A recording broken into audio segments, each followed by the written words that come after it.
Tonight we're at Meggetland in Edinburgh, the home of Boroughmuir Bears, for live coverage of the FOSROC Super6 Sprint Series as Boroughmuir Bears welcome Heriot Rugby in round 2. The whole match is coming up live right here on FreeSport. Kick-off less than 15 minutes away.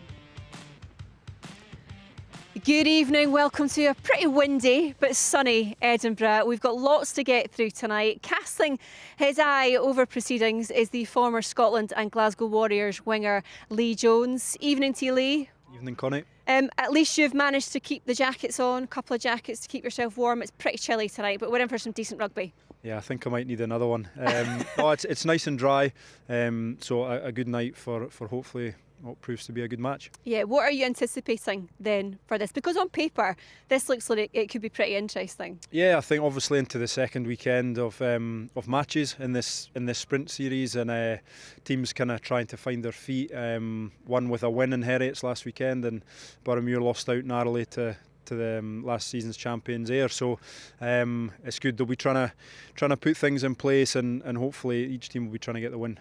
Yeah, with the fact that we're only in round 2 of this competition, Heriot winning quite convincingly, to be fair, last time round. How much can we read into that this early on in the sprint series?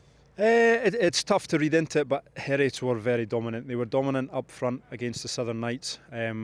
They were at home. They've now got 4 matches on the road, so if they get another win this weekend, that puts them in a good place. Going away from home is a wee bit tougher, and Boroughmuir will be looking to get back on the horse, should we say, to get a win for them. Would it be fair to say that looking through both of these squads, Heriot's is the most settled coming into this new campaign? Settled in ways, but they've also brought a lot of new guys in, so that's an opportunity for them to... Loads of experience as well, bring in. Yes, loads of experience, and again, through both teams tonight, we've got there's a scattering of pro players as well, so that changes the dynamic, and there's a real mix. So yeah, I think both teams, like I say, trying to find their feet and put things into place, but they'll be both really looking to win. Okay, looking at the home side then tonight, the Bears bringing in Rhys Tate. Having a look through that 15 as well, he is certainly a player that there's a lot of expectation about what he might do. What are you anticipating you'll see from him tonight? Yeah, he's just off the back of captaining his country in under 26 nations, so a real talent, and he's been in and around the pro teams as well, and in terms of his game brings a real physical presence, and to be captaining the side at such a young age shows how much faith they've got him in as a leader. So looking for probably a real impactful performance from him tonight, and it's good to see him get the starting jersey and the captain's armband. Indeed, and someone that you know well, Tom Brown, involved as well tonight, a stalwart of Scottish rugby. I think that's probably fair to say. Yeah. Tom's got so much experience. He's been playing the game for the last 10 years at the highest level. So that's where we get that real mix of the young guys aspiring to play the pro game, but then you've got someone like Tom who comes back and brings so much experience to help those guys push through. So I'm looking forward to watching him as well. What's he like to play alongside? Because you've been with him a few times across a few seasons, haven't you? Yeah, he's the sort of guy, he puts himself into anything. He'll be throwing himself about. Not the biggest guy in the world, but in terms of attitude, putting himself into places that you might not want to, but he needs to. He'll really do that for his team, and that's what you want. At full back, at someone that's driving that from the back of the field. That's what you want in your full back. Okay, just finally, this as a format, this is the first time we've seen the sprint series. Are you excited about it? Yeah, I think watching the championship just gone in August there, it was a great product of rugby. It was a great spectacle, and now we've got the spring sprint series going. It's not easy to say that, spring sprint series. Spring sprint series. Keep your teeth in for that one. But no, it's an interesting format, and I think it gives the teams a chance to bed in the new players, to run shapes and plays that they want to kind of get into place for the championship season. So it's quite an interesting dynamic. But at the same time, there'll be competitive guys and they'll be looking to win. Okay, thank you for the moment, Lee. We are building up to kick off in this one. Let's get the thoughts from both sides. I spoke to both head coaches a little bit earlier. Graham, first home game of the season. Are you looking to sort of build, I guess, on last week's performance, parts of it? Yeah, absolutely. It's nice to be back home.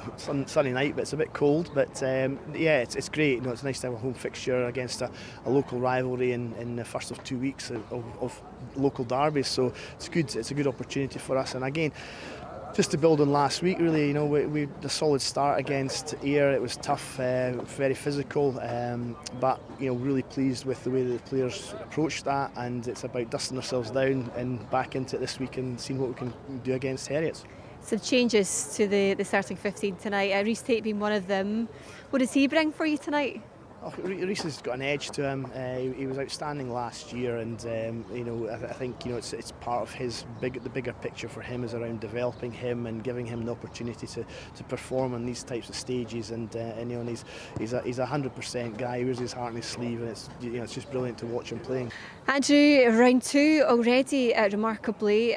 What is the sort of thought process for tonight? Is it all about trying to replicate certainly parts of last week anyway? Yeah, absolutely. I thought we had a good game last week, but there's areas that we really want to focus on and improve on for this week.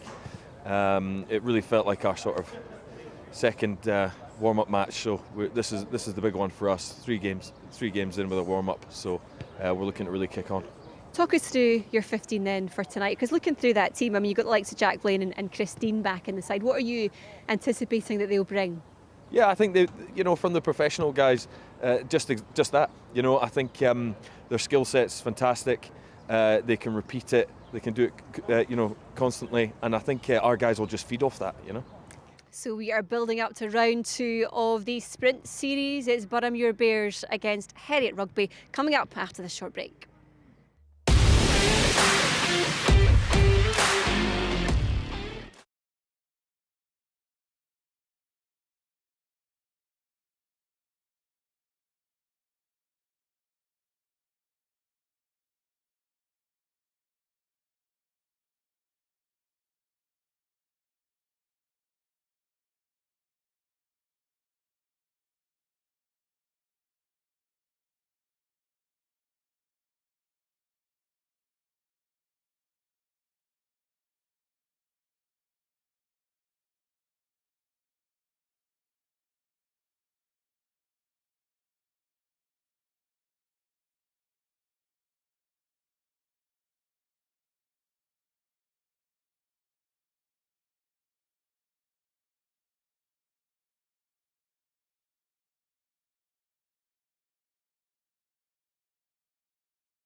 Welcome back to our live coverage of the FOSROC Super 6 Sprint Series. The sun is going down here in Edinburgh, but things are warming up for Boroughmuir Bears against Heriot's Rugby. Let's cross to your commentary team of Dale Clancy and Paul Mitchell.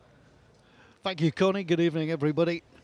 It is bright and breezy in the capital for the Capital Derby as the Boroughmuir Bears and Heriot's Rugby get ready to go head-to-head this evening.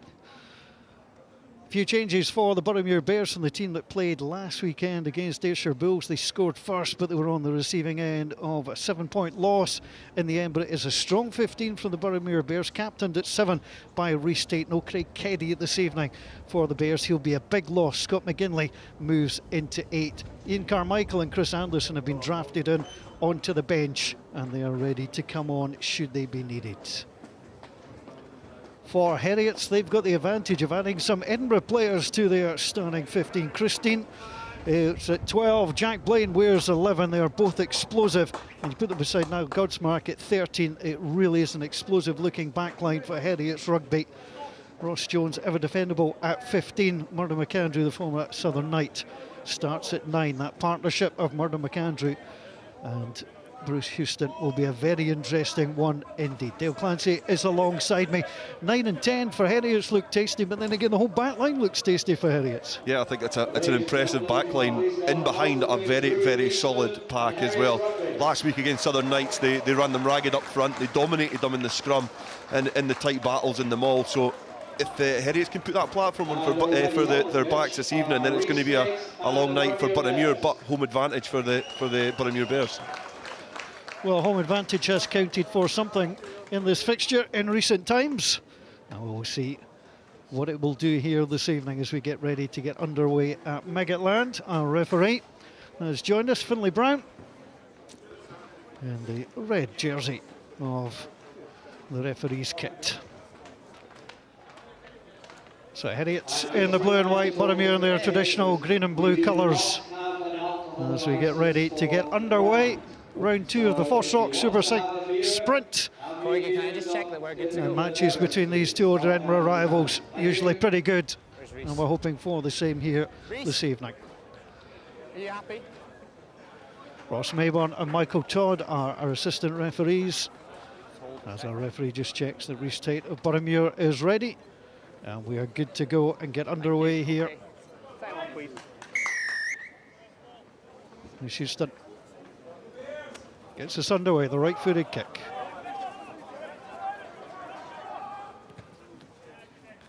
It's a good take. That's a really good kick. That's what you want early doors, Dale. Give yourself a real good clearance. No contesting inside the 22. You take it cleanly, you get it away. Solid clearance, solid exit from Boroughmuir straight off the back. Clean catch and get it downfield. But these are going to be testing conditions tonight because it is very, very windy here. Beautifully done here. It's Dean coming through the middle. Nice layoff. And that's good holding up work by Rhys Tate. It's going to be a big night for the young man. Comes through the hands of Houston. Into Dean again. Godsmark is calling. But again, good recycling by Heriots. Taken in by Ian Wilson. Jason Hill at the back. Wears 8. Legs coming as a pass through Rory Leishman. Leishman trying to take him down as Brandon Sweet. Godsmark takes it into contact. Houston goes in. He gets support from Michael Linus. Murdo McAndrew. Inside it goes onto Rory Leishman. Early pressure coming from Heriots. Ian Wilson again into contact. McAndrew onto Ross Jones, the fullback up on the line. Dean trying to work his way through on that far side. Ball popped out as a knock-on. An interesting start to the game. Heriots getting the ball well. They took it well off the line out and caused Boroughmuir 1 or 2 problems, but Boroughmuir will be happy with the way they defended that line.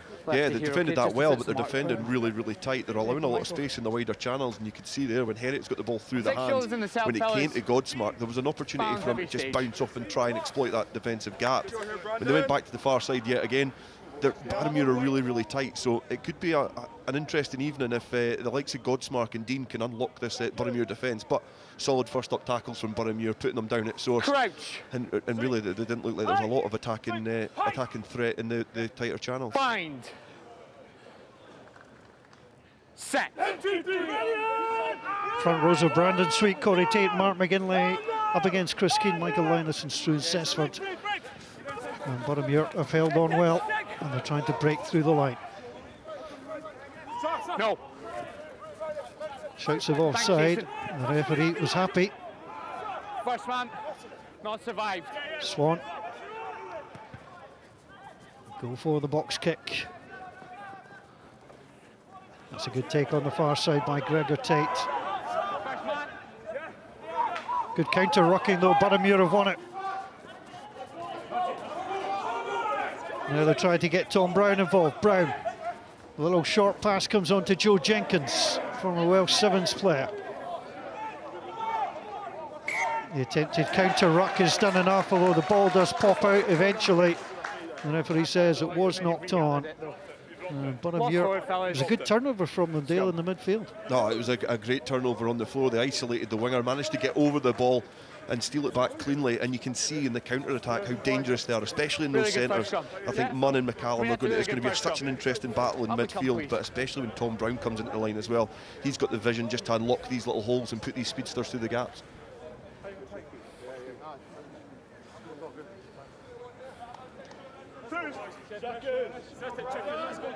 So the scrum is just inside the 22.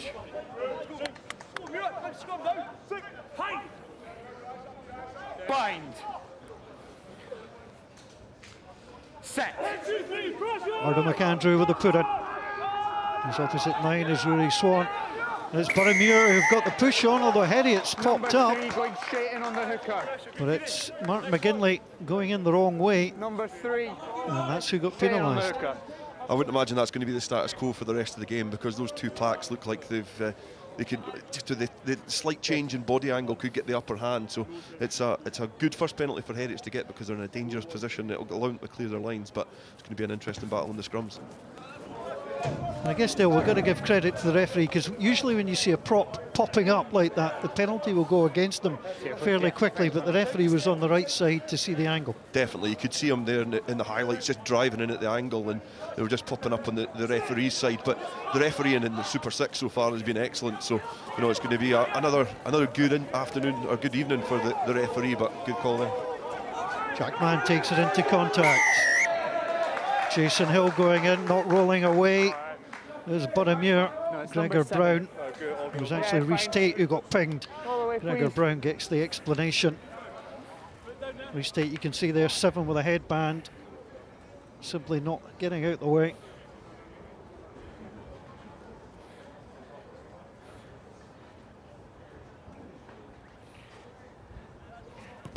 Rhys, I appreciate you trying to move. Houston. I just needed to move east-west quicker, That's a decent kick.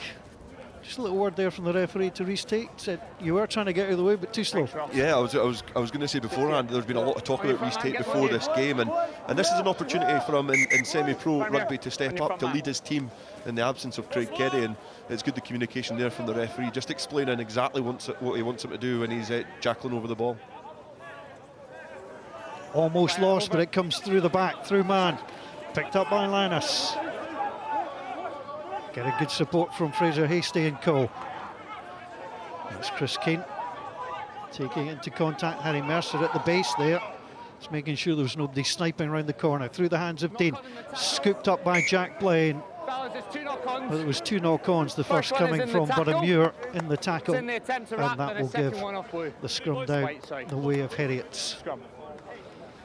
I mean, Robbie McCallum and Duncan Munn, both solid centres for Boroughmuir Bears, but they're up against Christine and now Godsmark, former Southern Kings player. They're tasty contest. Yeah, I think it's the experience against the upstarts, and you know the Boroughmuir pair are relatively young, and there's a lot of experience in Dean and Godsmark. So these are the sort of battles that Super 6 brings up. The professionals and the guys that have been there for a long time, coming up against these new players that want to nudge them out of positions and grasp an opportunity for themselves. So I think in midfield it's going to be a huge battle, because they might cancel each other out in terms of attack and defence, but there might be a little glimmer somewhere that one of these guys can just grab the limelight. There he goes by McAndrew. At the base, Jason Hill. Again, Heriot, so there quickly. A little slip though came from Ian Wilson. And the penalty will come. Number 2. Off feet. Coming in off their feet, Jason Hill. And Boroughmuir will be delighted to get that. Michael Linus also being pinged I here. was on the other side, but I'll come and have a look, okay? Thank you.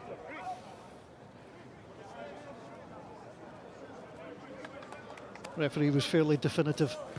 Yeah, I think there perhaps Heriot's on 2 occasions were just maybe a little bit guilty of being a little bit too hectic, trying to go too quick from the initial when it was knocked on, and then from the scrum there. They broke away. Jason Hill broke away too far away from the supporting players, just couldn't really get there to get the ball back cleanly. And the back row for Boroughmuir will be pretty hot and stuff. Brown and Tate are going to be trying to steal any balls if players get isolated all evening. So Corey Tate with the throw. Almost stolen, but it's one of these horrible balls swallowed up by Brandon Sweet.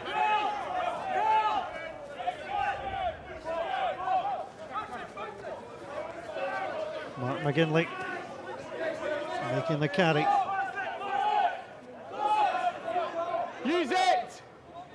Brandon Sweet providing the platform. Rory Swan challenging for it. It's well won by Joe Jenkins. But Heriots were a little bit passive there. And Swan again puts it up. And that's gone directly out of play. And that's an error.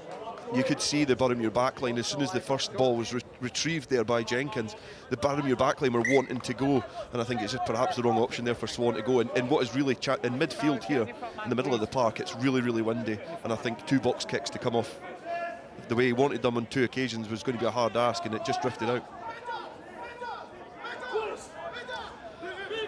Linus gets ready, almost disrupted on that occasion by Hamish Bain, but he couldn't quite get there. Once. Use it! He's certainly holding on. There was no way out for Michael Linus. Jack Mann drives through, still Mann. Scott McGinley with the arrested development, hauling him down. Houston with a little inside pass. Step inside onto Jack Blaine. Stroud-Sesford through the hands. Hill will take it in. Hill offers it to Linus and then decides to hold on. Christine, there's a gap there for him. He's invited to go through it. Corey Tate, one of the 2 taking him down. First man. It was almost like Boroughmuir tempted Christine through that gap. Yeah, they tried to shut off the wider channels because I think they had a bit of an overload on that far side, and I think Dean only really had one option. You can see the Boroughmuir defence rush up, Barana up and try and stop out their options, and Rhys Tate well over that ball after the tackle by his brother Corey, so good work on the floor from the youngsters there. That's Harry Mercer from Durham University. He sends it long, former St Leonard's pupil. And gets a decent amount of distance on the kick. He's a young man still learning the game, but he is very highly regarded. I'll look. Thanks, so.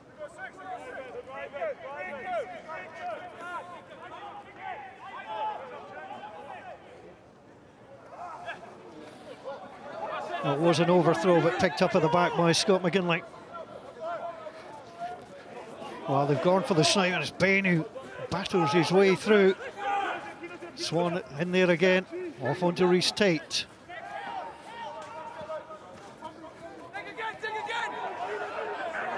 That was good tackling from Heriots, but the ball is back on the Boroughmuir side. McGinley again.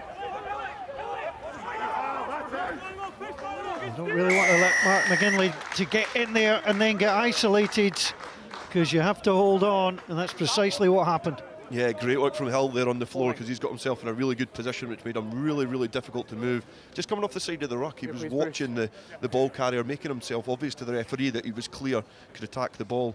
And really, when you're in that position and you've got a clear indication to the referee, you're only inviting one option there for the official, and they get the penalty. And you know, I think both teams working really hard on the floor, almost cancelling each other out, and they're just waiting for something just to grab that little gap in defence to try and burst this game into life.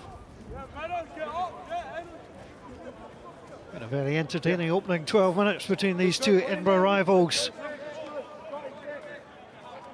They met on the opening match of the Super 6 league season in 2021, decided by 2 points. A late Heriot's kick hitting the post to deny them victory.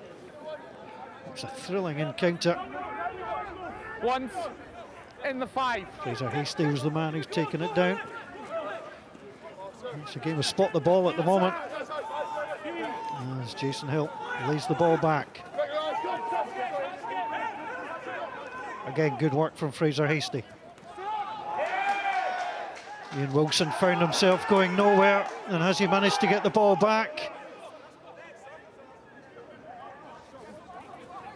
McAndrew, it's a lovely little touch on the far side. Heriot's finding some space through Hasty. And that's bobbled around, and again, and Tate will open it out, and here's the chance for Brown and Co to get moving. There it comes on to Joe Jenkins. That's a good tackle, Godsmart in very quickly. And the penalty again. Heriot's in discipline, not letting the man go from the tackle.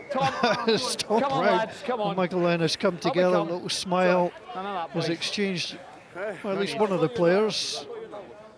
Yeah, I think they're in different weight categories. If that was a boxing match, I think they're slightly different. But as much as Godsmark, he's a brilliant defender at 13. All his experience from Sevens allows him to cover that space really well. He lets players play and then goes to tackle them, but just guilty there of not releasing. Maybe being a little bit too aggressive in the tackle, just not giving him enough time to try and release the player and go for the ball. Left-footed kicker just almost with a jab into touch. Tell me here then. Corey Tate will get his instructions from Brandon Sweet.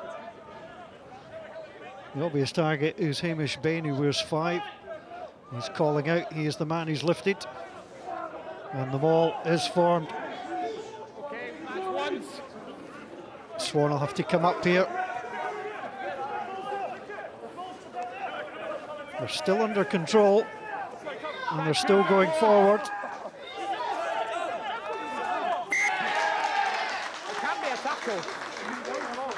The work of Ian Wilson at that maul, and also Struan Sesford was really important to disrupting that maul. You could just see Ian Wilson hanging on for dear life when it started to twist and turn. And you can see he's not dislodged at any point from that maul. He's obviously still attached, and they're trying to get him away. And it allows Sesford to come in and target the ball, work through, and that's great defensive work at the maul. Heriot's good attacking in the maul as well, but that's a good turnover there from the maul. And Dale, that was off an initial good setup by Boroughmuir. Exactly, and I think it's an area of the game which is a really important attacking option for all teams. And I think that as much as teams are getting a lot better at attacking with it, they're getting a lot smarter at defending there. So that was a really good example of defensive work at the maul. Hold your weight. You okay? Yeah. Speed of thought this evening for the referee, Finlay Brown. Not only does he have everybody thinks they're a referee who's watching anyway, but he has JP Doyle, who is now the high performance referee coach at the SRU's, just popped along to Meggetland, and I can tell you what, he's taken already about 15 notes in his book. It's great to have that sort of experience in Scottish rugby to pass on. I think the quality of refereeing has only got better and better over the last few years, and it's only going to enhance it further. Picked up well by Hill at the base. Dean trying to break his way through, lost it. It's knocked on. And the referee will allow the advantage. It's not going to come. The knock on. Calling the offside that followed, accidental scrum down put into Boroughmuir. Okay, I'll come have a look. Yeah, good defensive. We're just trying to set the platform up there using Dean, and they came in really. It was the halfback pair in there actually of Swan and Mercer who've wrapped them up and done well. Good from Swan to get off the scrum to help his standoff out, but Dean not finding much glory down that channel where you would expect him to just burst through, maybe set that platform, and Heriot can go second phase, but unforced error.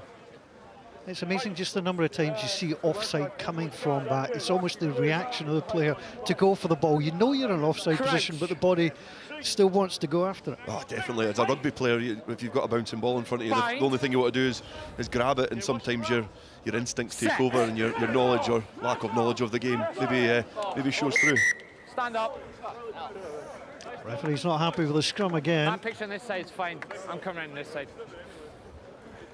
Let's go. Let's go. Hold your weight till the ball's in, Magalanis, fellas. where's two Okay. for Carnoustie and Edmaki's player. Started both at home against the Boroughmuir Bears last season. Crossed the try line as well. And his only try in the regular season. Crouch. Bind. Set.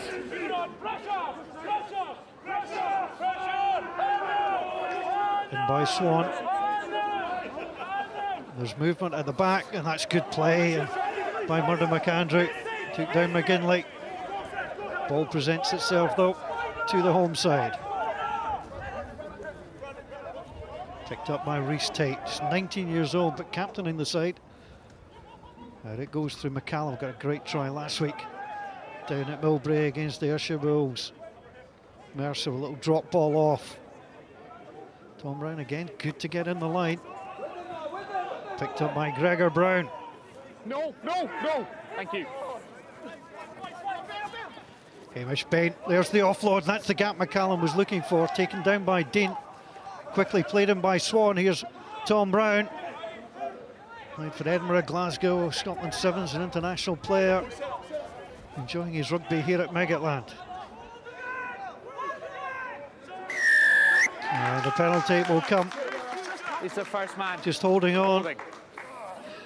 It's amazing how quick, you know, the level from amateur rugby to professional. It's amazing how quick it can be that you get isolated in rugby. And you can see that Boroughmuir looked very comfortable going through the phases, setting up and looking like they were trying to get that attacking platform and stretch the defence. And all of a sudden, the player just drifts a little bit too far away from the support and run, and they're isolated, and it allows the Heriot's players to get over the ball. Sabra Houston gets pretty decent distance on that, rattles off the roof of the Meggetland stand.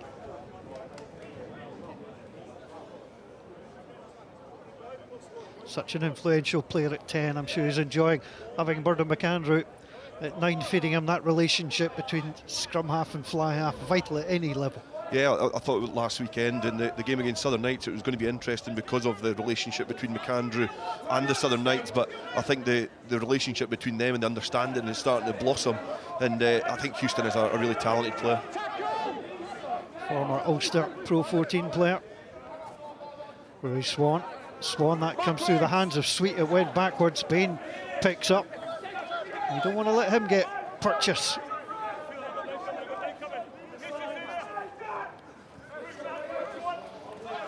Lovely hands from Gregor Brown. Vantage knock on. Sweet. Driven back by McAndrew. Swan. On to McGinley. Okay, advantage over. The advantage is over.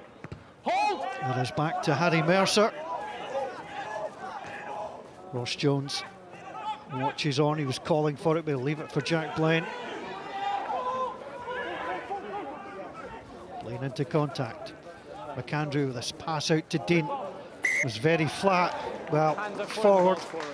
From our angle it looked just dodgy, and the referee's on a far better look, and he says that was forward.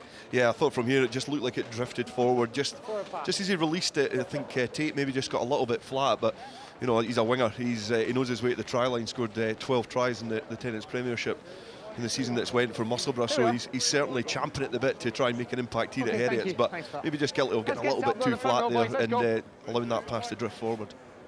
No, all good. Nice night for a light refreshment. And there are a few light refreshments being taken. Dale and I remain on the coffee. I thought you were offering an eye. Yeah. No, we'll stay on the coffee until at least full time. Crouch. Bind. No scoring, but no lack of entertainment. Although the scrum does come up once more. Let's listen to the referee. Okay. Okay, find your gaps, fellas. Brandon, stay in your channel. Yeah, got you. Stuart, stay in your channel. I'm left. The only correct answer to that is yes, ref, and then you do what you want. Yes, sir, yes, sir. And It's good. I think it's, you know, I've already praised the referee, and I think the communication is great. It slows it down, and the game is 0-0, but it's had so many interesting facets. But even that, just, you know, taking a bit of time explaining to the front row, letting them go. Set. The referee's patience, though, is not infinite, and the front rows will need to perform. Swan will go digging for it. Gets it across onto McCallum, onto Mercer. Mercer's pass was long, and that went through the legs of Joe Jenkins, and now the hack on. Dean leading the chase, and he's got that out well. 50-22 for me, do you agree? It's just little things for Boroughmuir that are breaking down for them. Yeah, that was just again just getting a little bit too flat in that attacking move off that scrum. But you'll notice here when the position that he took the kick from when it did go loose, and it got into the hands of Blaine. He's inside his own half, and it's bobbled out in the 22. So, you know, more of an instinctive kick is coming in to be a brilliant attacking option. Yeah, the 50-22 rule introduced, designed to try and force defences just to keep a few more people up the back at home. It's taken down by Fraser Hasty. Smuggled to the back. It's over. Jackman. Well, Hamish Bain was ejected by the referee there. Taken in by Blaine. It's a good tackle from Tom Brown. Dean presents it. Gunsmart tries to come back on the inside. He's so dangerous. Taken down by Duncan Munn. Pressure here from Heriot. Chris Keane props doing sidesteps. Does happen. Now it comes onto Linus, held up. Heriots have got themselves set well here. There's the assistance on Struan Cessford. You've got to be careful not to latch.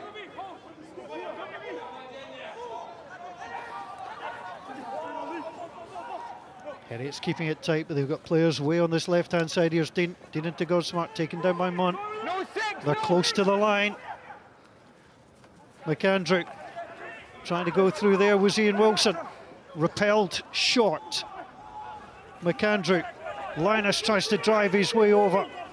Helped to the ground by Boroughmuir. Fraser Hasty was at the base, but it's been picked around the corner from him. Inside it comes. Struan Cessford is the man they're trying to ease over. Ball comes back again. Linus goes. He's short. And then it's out. Josh King tried to get there, but it's picked up well by Blaine. Penalty advantage will come. Just short was Gregor Tates. And they will come for the penalty. Yeah, that's what we're waiting for. Okay, just slow down, bodies on the floor. High tackle number 5. Very patient play from Heriot. You could see they were just trying to go through the phases. And this will be an interesting decision because in the sprint, a lot of teams have been going for the corner or tapping and going. So it's going to be interesting to see what they opt for, but a little bit more structure there from Heriot. Okay. So they will kick to get the line out, 5 metres out. It's interesting, Dale. We have seen an increase in the tap penalty, which went out of fashion almost alarmingly. Thanks for getting out I think there. the attacking options that teams have now with, you know, big, quick, abrasive back rows and athletic second rows, they can, you know, they can do. They've got loads of options. Sometimes going for the scrum, and special teams have the upper hand. It's not always the best option, or the line out. You've still got a job to do. So, but this is great for Heriot. Yeah, you can still make an error, but it's taken well at the back by Ian Wilson. Mercer. Well, Jack Mann seemed to take an age to let that go. McAndrew on the inside. Struan Cessford is not backwards. McAndrew. Dean waits for it, gets the pass out into the corner. And that is well done by Gregor Tate. He waited patiently and he got himself into the corner. That on his first start for Heriot Super 6 side is his first try. Yeah, I can even see there. I don't know whether he wants to like burst out crying because he just looks like he's in a little bit of a daze in terms of knowing what he is, where he's come from, how far he has come in the last few years. You know, not being able to pin down a place for Watsonians, going to Musselburgh and getting a regular place. Top try scorer in the Premiership and now playing Super 6, and that's a great thing for his confidence because all wingers need is a try to get them going. And boy did he enjoy it. Thank you. Yeah. So it's taken 26 minutes for the opening points to come in this FOSROC Super 6 sprint encounter But it has come Yeah, I think we've got it from still. Gregor Tate. Yeah. It was Aaron Tate of the Ayrshire Bulls who Nice stuck a voice, couple of Scotty, tries past the Boroughmuir Bears last week. They'll be Okay, good fed stuff, up with lads, keep those working. called Tate. Let's speed this up, Bruce. Got about 45 seconds. So the referee asking the kicker to speed up. Kicker gets a minute, which I don't know what Dale's thoughts are. I think it's far too long for a kick to be taken. I think with all the pattern and routine that they go through nowadays, they probably think they're a bit hard done by. Bring it down to 30 seconds. Let them get on with it. Says somebody who never took kicks. So Houston, the first kick at goal. Got it away reasonably well, but just across the face it went. So good persistent play from Heriot. Gives them the lead. That's the 35th try in this 5.5 meetings. It's just 2 here last season. In the game here, 15-13. And they both came for the visitors, who ended up losing.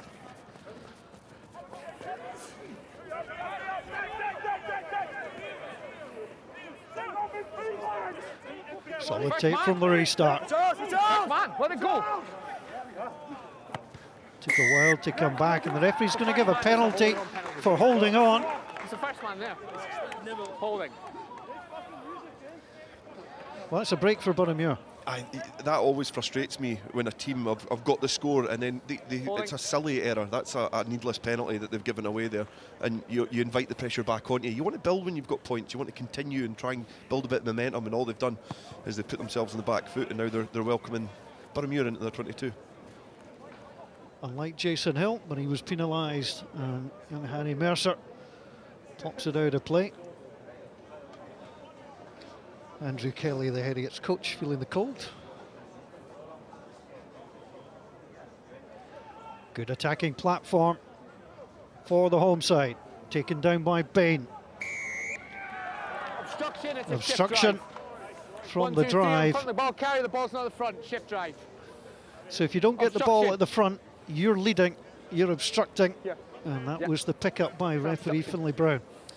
I think so far in this game, in terms of half an hour into it, and that's the first time Boroughmuir have Number really 8 has had the a ball, solid there's 3 attacking players in front of platform. them. They've had a lot of possession, they've had a lot of territory, but they've had a lot of mistakes. And you know, the try that Heriot have got came off a Boroughmuir mistake right in front of us on the halfway line, and they're just not being able to click so far. But as the game grows, they'll start to, these partnerships will start to blossom a little bit more. But Boroughmuir not being too clinical with the ball in hand at the moment.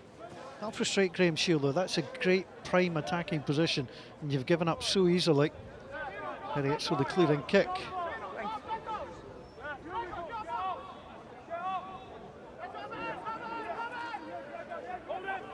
And by Linus, but he's overthrown that. Taken at the back well by Mark McGinley. First man. Mark McGinley. Well, it has been turned over by Heriots. There it is. No, let it come. Well, Boroughmuir trying to make a case for it.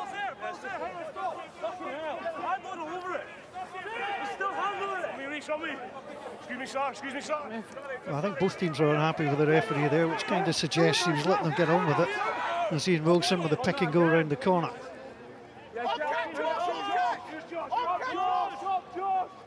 McAndrew waits. 3 at the back for Boroughmuir. Brown comes up, takes it well, kept his eye on it. Now here's the opportunity. McCallum can get things moving. I'm not quite sure if that was the wisest move from Jenkins. He gets a break. He did have one outside him. Yeah, I think the almost there was the option just to allow the Munn to do the work and pass the ball on to him. But I think Jenkins was perhaps just looking to get a little bit of territory and etch himself closer up towards this Heriot's 22. Fortunately for him, the kick has came off a Heriot's player. They get the throw into the line out. But you know, Boroughmuir do look dangerous when they get a turnover or the game goes a little bit unstructured. That's when Boroughmuir look at they're dangerous. Josh King second in the line out. He was the dummy. He goes over Bain. It's then fought for and taken down well by Ian Wilson. And again, not quite executing the home side. Houston gets things moving quickly. On to Dean. It's knocked out the hands. Godsmark.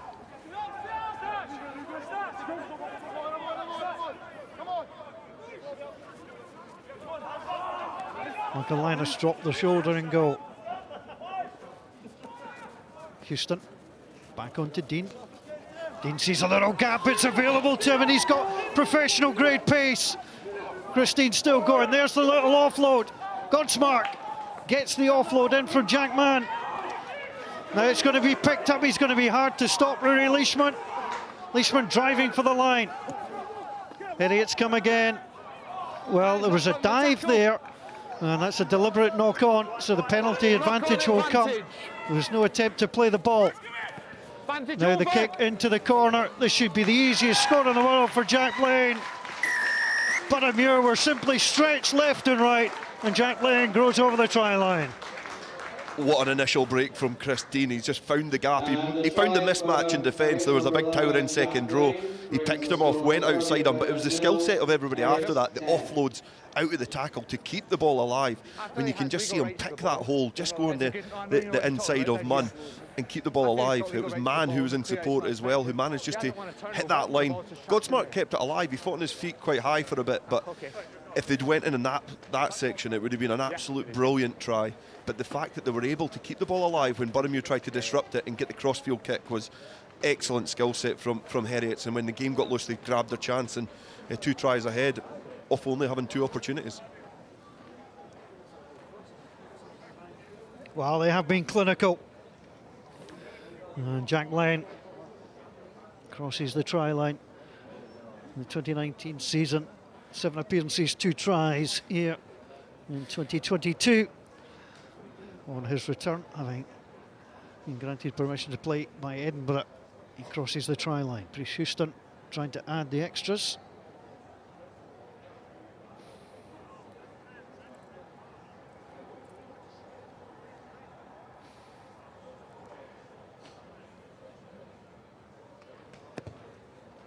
He was hurried into the kick. Yes, Reece. Of course. Yeah. Okay, I feel the clear. You do wonder how important these kicks will be come the end of the game, but in these windy conditions, it's really, really challenging. I know. I agree with you. I'm watching the Reece. Something about hitting the post at that end for Heriots that they don't like. Could have won the game back in August. Now the long kick, again taken by Hill.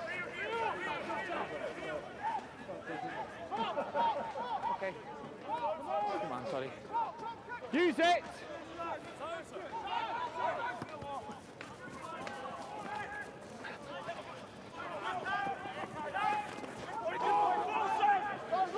That's good carrying from Scott McGinley. Spain onto Robbie McCallum. Got a good twist of pace, but held up well. Mercer, little prodding kick. It was an awkward one. A little touch taken by Ross Jones. But he did well just to lay the ball back. They do need a scrum half though. Played wide by Ian Wilson. Sweet battling for it. Dean. Godsmark. Pings it out again to Tate, but that was forward.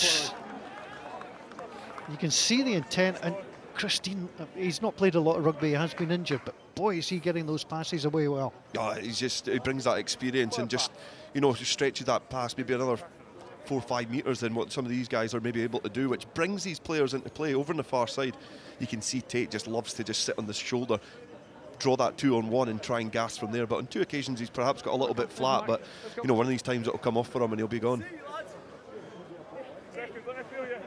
Beautiful night in Edinburgh, and then again, every night's beautiful in Edinburgh.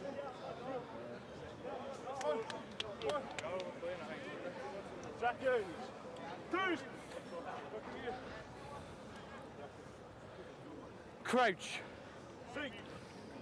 Mind you, I'm only saying that because I've got a man from the Borders next to me. I know, I was getting goaded into it there. You did well. Okay. It's all right, you've got the wide open spaces, we've got the roadworks, so don't worry. They've got tractors. Here we go. That's our roadworks. Let's go. Boroughmuir, you feel it's not vital that they get the next score, but I know Grimshaw will want to try and get on the scoreboard before the end of the half. They've played reasonably well, but what they haven't done is managed to execute the line out down in the corner where they were pinged on the penalty. I think you'd just be a little bit disappointed on the attacking sense. Yeah, I think they've not really released the likes of McCallum and Munn in the centre. I think McCallum's tried to have that bite a couple of times and try and put the hammer down and really go, but just not being able to dislodge this Heriot's defence. And I think, you know, it's a 10-point game, but you know, all the games have been pretty tight apart from the Heriot's game last week. You need to be within touching distance, and this next 3 minutes is going to be really, really vital. Step off. Hold your weight as well. The scrums have been a little bit scruffy. Do not step off. No, we're not. And to be fair to the referees, trying not to ping anybody too early. Want to give these packs the chance. Crouch. Bind. Set. Again, the ball comes out the side. The fly hack through by McAndrew. Well picked up, oh, by Adam Scott, and then he just placed the pass inside that Christine reads like a novel and goes through with the easiest try he'll score. I think I could have ran down from here and grabbed that. You could see that a mile off when it was looking like they were trying to get the ball out. And we said the next 3 minutes was going to be vital, and it's Heriots that get that try. And you know, they've really grabbed the game by the scruff of the neck. And you said that Chris Dean's coming back from injury, and he's maybe not looking, you know, looking to get game time in. He looked sharp there. He was alert to the danger and could just pluck that ball out of the sky and go in between the sticks for the score. Great score for Heriots. Well, you could see Adam Scott, we could see it from our commentary position here, winding up the long pass. And if we could see it, Christine could see it. And the man who scores 17 tries, 117 appearances for Edinburgh, gets his first in the Super 6 in Heriot's colours. And Bruce Houston will make this 17-0. You can see the influence of Christine coming back from the professional ranks, the experience that he brought for the first try, and then the vision for the second try. He's been vital in this opening half for Heriot's.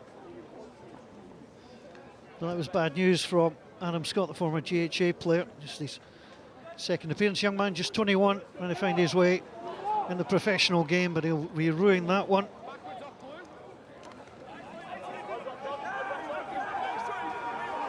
Both teams calling for the decision. It's the first man. The first man Holding. getting in on the ball. And that's it, when somebody's jackling, the initial reaction is you don't give it up as quickly as you should, and the referee's going to ping that all day long. Yeah, definitely. You fight until you can kind of get the cavalry there to get the ball back, and you can see Murdo McAndrew. He's a wiry scrum half, but just maybe burrowing into a channel where he could never get out of there. So it's you know, it allowed Boroughmuir to get over that ball, and we thought there was maybe only going to be one score, but we've got time for some more play in this first half. So Boroughmuir really need to try and conjure up something and gel together. So the 40 minutes have come and gone. This is the last chance for the Bears to grill before half-time. Remember in the last line out from here, they went and advanced the ball carrier and conceded a penalty. It's well taken in by Josh King. Now the ball gets moving. The referee is checking, trying to come round the side. It's Corey Tate that's got it at the back.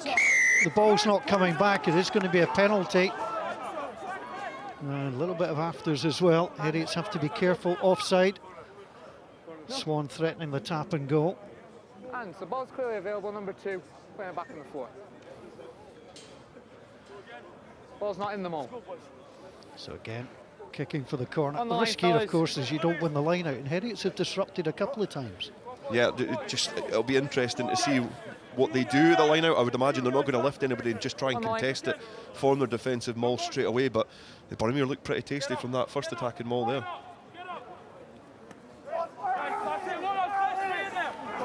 So again, the ball comes to the back. It was almost dislodged. Tate in the back, breaks for the line, strong enough. Now, did he get it down? Well, the referee wants a little look. He's going to check Corey Tate. Okay, thank Got you. it at the Try's back. good. Try given. Excellent from the Bears. Excellent. How many times at the back of a maul do you see a hooker just getting driven over the line, and all they need to really do is look at the white line and get the ball down over it. You could see Corey Tate there at the back of that maul. He's craning his neck to see where the defence is. He's aware that that maul is actually coming to an end as well. It's lost all its momentum, so he manages just to see that little gap. He uses footwork as well off the back, just to wrong foot Jason Hill, who's defending just on the flank there, and power over. He's got a couple of players there for support as well, but he manages to get over. Good try. Yeah, Leishman and Houston were trying to prevent. They couldn't manage it. And that's a big score for Boroughmuir.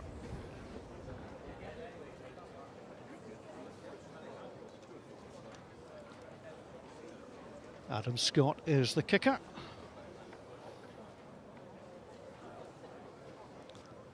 This to make it a 10-point game.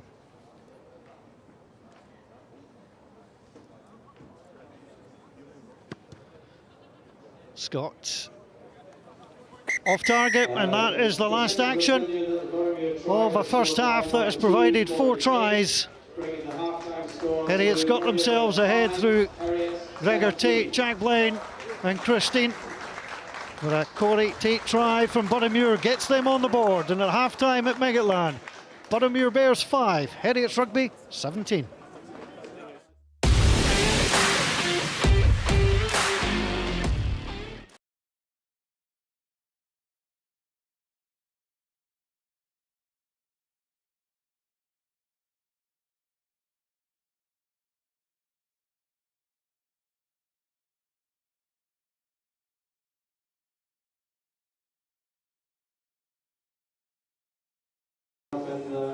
The terrace by the stand there.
Welcome back to Meggetland here in a very windy Edinburgh for the FOSROC Super6 Sprint Series match between Heriot Rugby and Boroughmuir Bears. It is Heriot's who are leading by 17 points to 5. Alongside me, who should be helping me out with my hair, is Lee Jones, the former Scotland and Glasgow Warriors winger. Right, what was your assessment of the first half? Yeah, I think the first 20 minutes, both sides were kind of feeling their way into the game. It was really physical. A lot of kind of challenge at the breakdown. There was turnovers for either side. Here took a while, didn't it, for the first try? Yeah, it did. I think we were 20 odd minutes in, but Chris Dean was instrumental kind of throughout the game. They seemed to be using him kind of as a first receiver as a lot, and you see that pass to put I think it's Gregor Tate in at the corner there. He had a great season for Musselburgh, just coming off the back of that as top try scorer, so great to see him going for a score. But a great ball by Chris Dean, first to identify the space and then to put the ball where it needs to be. Yeah, to be fair, I think this first half was a bit like the Chris Dean show, but for the second one, it was a great piece of play as well by Jack Blaine. Yeah, firstly, Chris Dean, great break, and you could see whenever he had the ball in his hands, he was trying to keep it alive, and a great offload there. And some good continuity to keep the ball alive.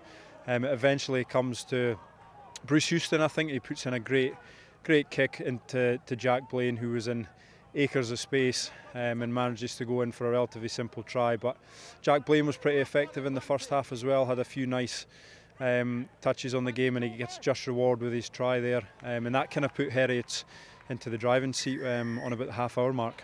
Yes, and speaking of getting your just rewards, that's exactly what happened with Chris Dean for the third try for Heriot's.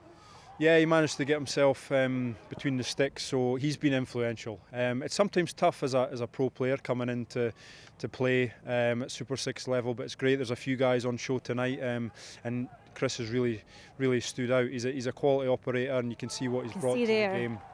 The reading of the game there and the intercept, he's managed to get himself on the score sheet. So he's been involved in the first three of Heriot's tries. I'm assuming that that's exactly what he'll have been brought into this side to do. Just that. Yeah, exactly. Like I say, it's sometimes quite tough, but he seems to have slotted in pretty well, and they're using him as a ball player. They're using him to put in those passes. He's carrying pretty hard, and then his ability to keep the ball alive is putting the Boroughmuir defence under huge pressure. So we'll be looking to see probably more of that from him in the second half as well. You and I were discussing the fact that we were wondering how Boroughmuir Bears fans might be feeling in this first half, but then they popped up with this from Corey Tate. Yeah, I think they tried the driving line out earlier on the half, and Heriot's had managed to turn it over. They got down into that corner again, the driving maul, and it's a great finish by Corey Tate as well, like good dynamism off the back of the ruck there, and he's a young guy coming into this team. You know, for the first time, it's good for him to get over the line. Okay, it's Heriot's at the moment who are leading, 17 points to 5, as we know. What are we anticipating to expect in the second half? Well, I think the game really came to life in that second quarter, so we'll be expecting more of the same from a Boroughmuir point of view. They'll be looking to get a bit more hands on the ball. They were trying to put the ball through along the floor, kicking quite a lot, so it'll be interesting to see if that tactic carries on. Heriot's will probably be looking for more of the same. Okay, Lee, for the moment, thank you very much. Stay with us. Coming up after this short break, the second half, it is Boroughmuir Bears against Heriot Rugby.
And welcome back to Meggetland. The lights are on as we await the players joining us for the start of the second half. Very entertaining first half. Heriot's leading by 17 points to 5. And well, Heriot's lost here by 2 points back in July. They then got a victory at Golden Acre by 10 points, 31 to 21. And then the following week in the playoff, it was the Boroughmuir Bears who got the better of their rivals, a 6-point win, 21 points to 15. But Boroughmuir Bears had 11 players making their debut last week in a squad that has shuffled around, but they're looking pretty decent. And Andy Kelly's Heriot's team, again, he's had to put together a few new faces as well, 1 or 2 injury issues. That's allowed Christine and Jack Blaine to come in, and both those players still managing to get on the score sheet. You can see the influence that they have. Yeah, I think we discussed it before the game started, as how influential they were going to be, and I think Dean especially has been, you know, a couple of years ago he was playing brilliantly for Edinburgh, and I think to come back and try and get some rugby in his legs, he has been really, really influential throughout the first half. So Heriot's in 2019, the first year of this competition, won 7 of 10. In 2021 in the regular season, won just 4 of 10 games. They won 2 of their 3 opening fixtures. The loss coming at Boroughmuir. And they're hoping to go back-to-back wins there. Gregor Tate, who got the scoring started for us this evening. Martin McAndrew, former Super 6 player with the Southern Knights, has played well. As the Boroughmuir Bears, led by Rhys Tate, come back onto the field of play. You can see the potential that Rhys Tate has. He gets himself involved. He tries to do almost everything on the field. I think he's been really good in the first half. He's jackled well on the floor, but I think, you know, overall this is it's brilliant to see a 19-year-old lead in terms of his experience and development. You heard Graham Shields speak about it before the game. This is a huge point in his development here. So the second half get ready to get underway. All 3 home sides won on the opening weekend. Margins of 2 points, 7 points and 17 points. And the good thing about the Super 6, been so many tight games.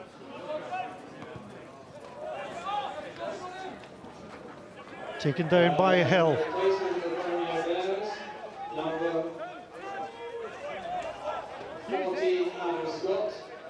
So a change has been made. Glenn Faulds has come on for the Bears. Adam Scott has been withdrawn. Glenn Faulds was 23. Hold in front, don't move, don't move. Thank you. Started 7 games over the regular season. Back onto Brown. Brown responds with a long kick. Taken in nicely. And Ross Jones sends it long. Mercer is back. Harry Mercer dummied the kick, gets his way up and over halfway.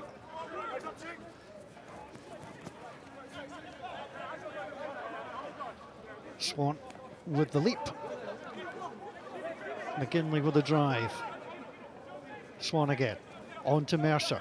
That's inside onto Gregor Brown. Brown releases McCallum. McCallum past Scott's mark. The tackle looked high and a penalty advantage coming. Here's Glenn Faulds. There's the shout. The referee might decide the penalty will come there. High tackle. Number 12, White. Tackle off the ball. It's not here. No, referee's saying there's a tackle off the ball. I also thought Godsmart was high. 12. I think Dean just looked to try and catch the runner. He did go high as well, to be fair, on McCallum when he was trying to go through, but Dean being penalised there, just being a little bit keen in defence.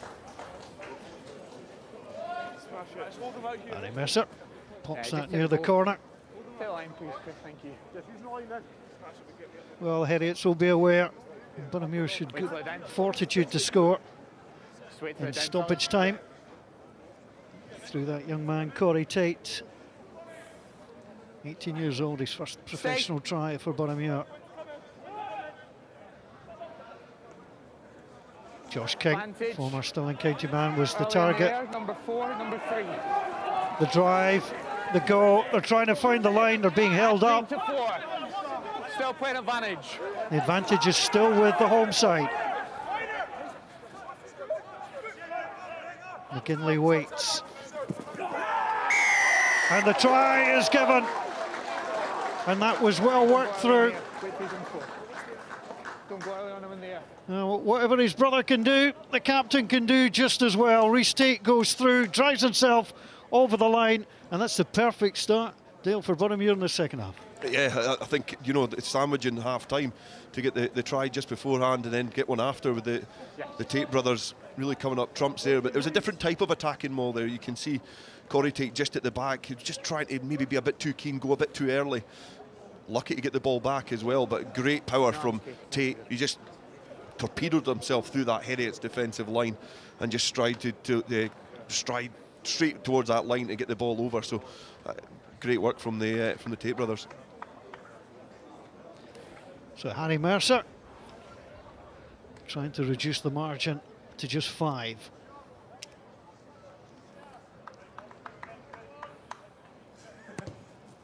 No, screwed that. You could tell immediately he got the ball away.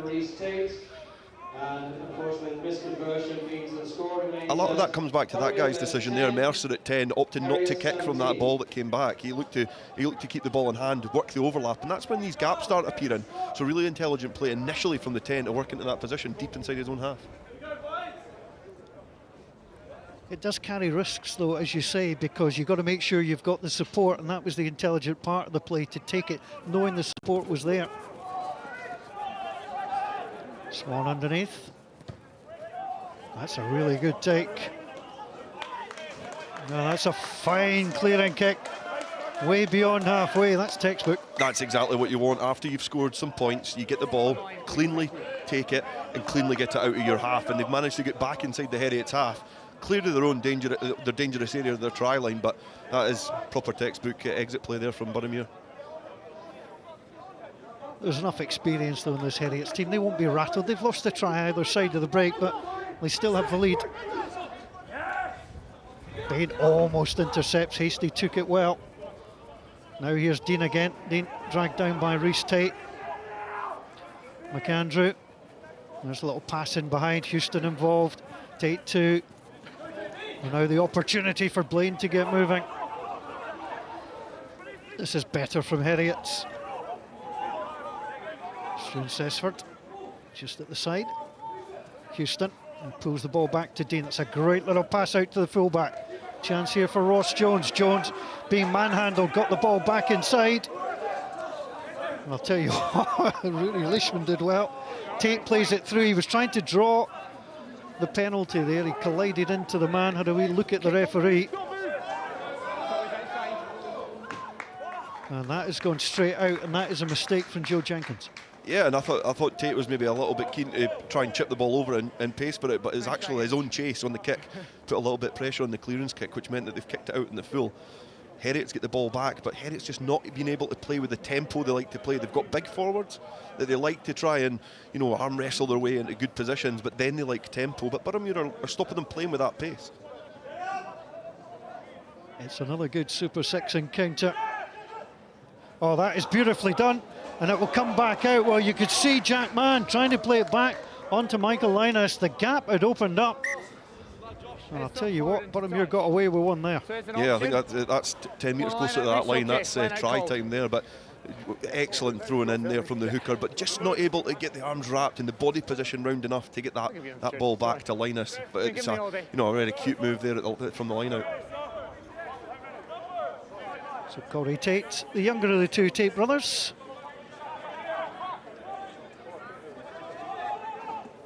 That's disrupted well. Comes down to McAndrew.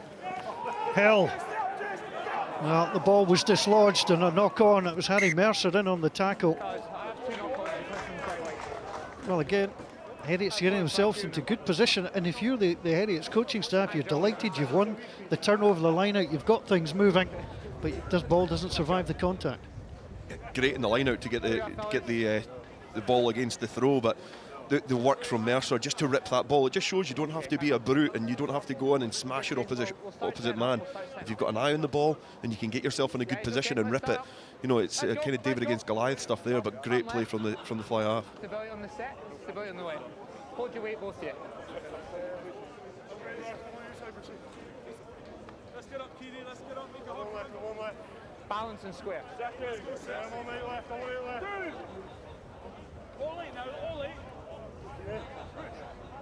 Crouch. Well, the Bears beat Heriot's 2 out of 3 last season. Set. Heriot's still have the advantage.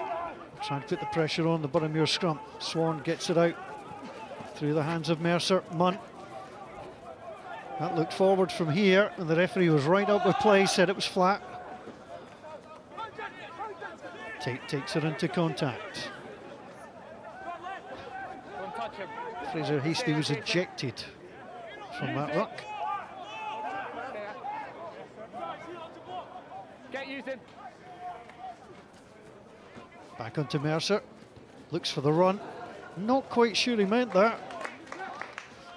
No, I don't think that came off cleanly, but it was almost a brilliant kick there in the end. The Falls could have got hold of that. Very adventurous from Boroughmuir. The pass from the wrong side of the scrum, if you will, by the scrum half, going against the grain, and then they're trying to play deep inside their own half. They know that if they've got these Heriot's players back, there's gaps in that defence. If Harry Mercer had meant that and it had fallen for Falls and he'd scored, Mercer could have retired there and then. That would be good straight in the highlight reel. Oh. Heriot's are making a couple of substitutions.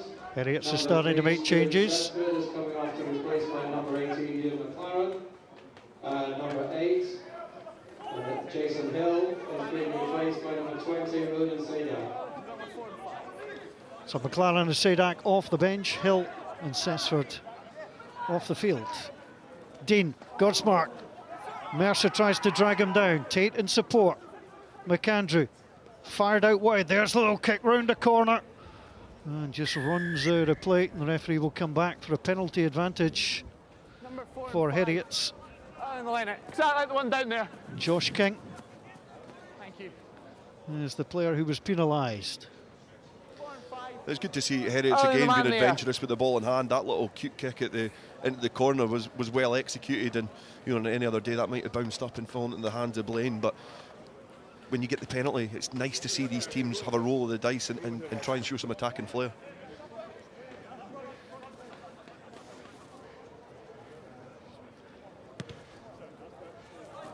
Schusterlin pops it in the corner. Now, the only potential flaw in the plan is that lineouts haven't gone to plan on both sides now. Yeah, they've been a little bit scrappy at times, especially in these dangerous areas, but you don't know how they're going to go, because sometimes the attacking maul gets on top, the defensive maul sometimes just stops it. But this is such an intricate part of rugby nowadays, and it's going to be interesting to see if Heriots can capitalise. Sadak is the new man. Up and taken well, trying to get the ball to the back to Michael Linus. Line-out's over. Now they're trying to drag because the maul is moving well. The ball is splintered, it stayed at the back here. Heriots come again. And they've got players on the advantage on the overlap, but McAndrew turns it back to the right-hand side. There's the replacement prop. Ewan McLaren. Out wide it comes on to Dean. Dean tries to get it to Godsmark, but it'll come all the way out. The fullback will score. Ross Jones goes over for the bonus point try. There was patience from Heriot, and the fullback delivers. I don't know what the odds would have been on a fullback scoring from a throw at the line out 5 metres out, but the clinical execution there from Heriot, the hands, the movement off the ball as well was superb. Once the maul had stopped down, they set up a platform one phase out and just drawn in the defenders. And again, Chris Dean, he's attracting 2 defenders there, so there's going to be a gap over that far side. And Heriot's, they've got a limited space to Boroughmuir, sorry, have got a limited space to try and defend in, and that's great hands from Heriot's. Well, it's terrific play from Ross Jones. In his 4th year at Heriots, Welsh Sevens international, and that's his 3rd try for the club. His 20th appearance at this level. His last try came against the Boroughmuir Bears as well, so he's on the score sheet once more. And we'll bring you confirmation of changes, but I can tell you that's his last action of the game. He has come off down below us.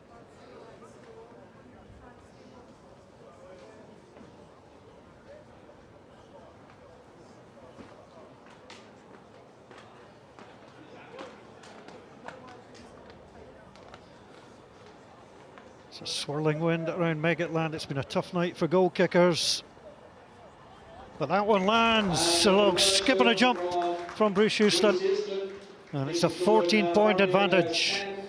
It's interesting to see for Heriot this evening, it's all been backs that have scored. Last weekend against the Southern Knights, it was all forwards and a penalty try. So, you know, Heriot's really flexing their muscles and showing what they've got in their arsenal this season. Number 15, Ross Jones has come off to play by replaced by number 22, Charles Zavala, and number 5, Fraser Hastings, has been replaced by number 19, Jamie Campbell. Boroughmuir holding up to see if they can get the maul advantage, but it has gone to ground. It's a raft of changes. Gelderblom with a high kick.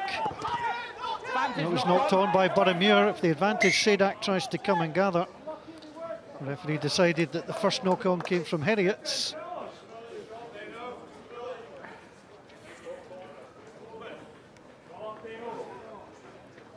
We often talk, Dale, about, you know, the professional game, Edinburgh and Glasgow, the depth of the bench can be important at that level. At this level as well, you look, and you certainly think Heriot's have probably got the advantage of the players they can bring on.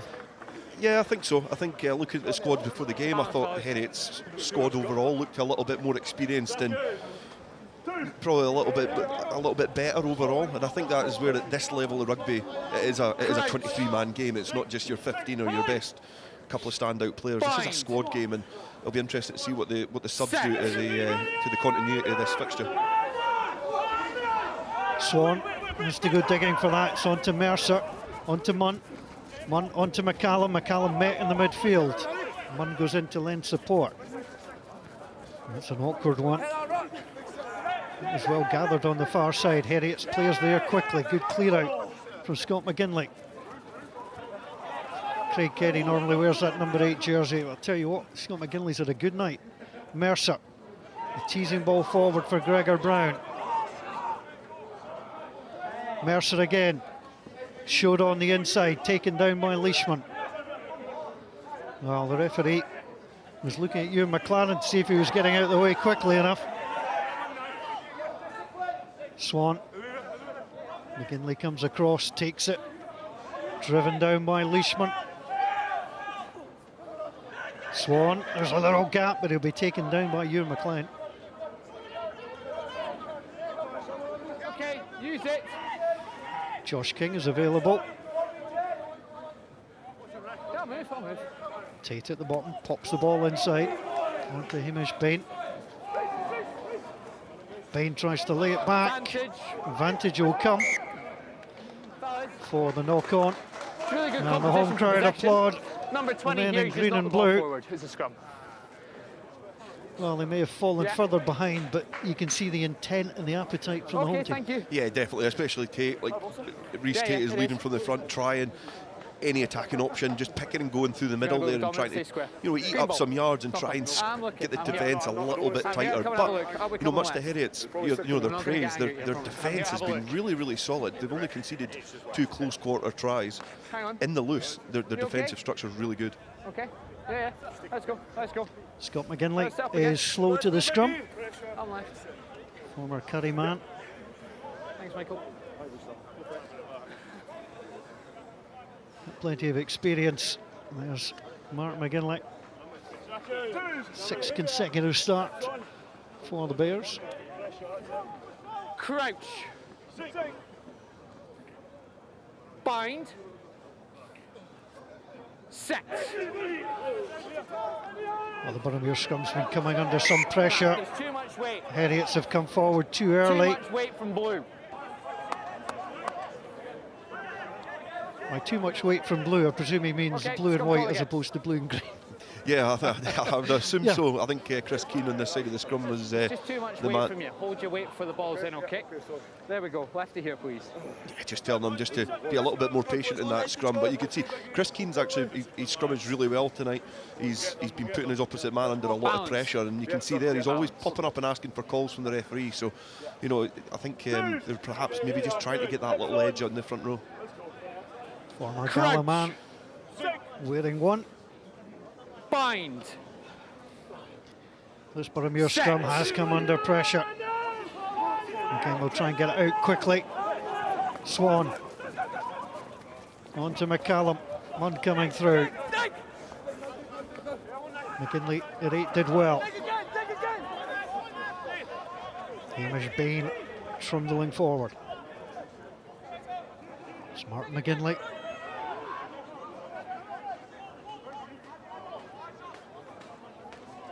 It's Gregor Brown. Looked a little high as he went to ground. And the challenge coming in from Sadak. Referee happy. Mercer. It's a difficult one for Munn. He's getting some help being pushed forward. Oh, the scrum half with a little snipe. A little bit unlucky there, Swan. Tom Brown being forced backwards as Heriot's burst through the middle. Boroughmuir have got the ball. Christine trying to get herself back on the right side. Pick and go around the corner. Gregor Brown waits. That's where it comes.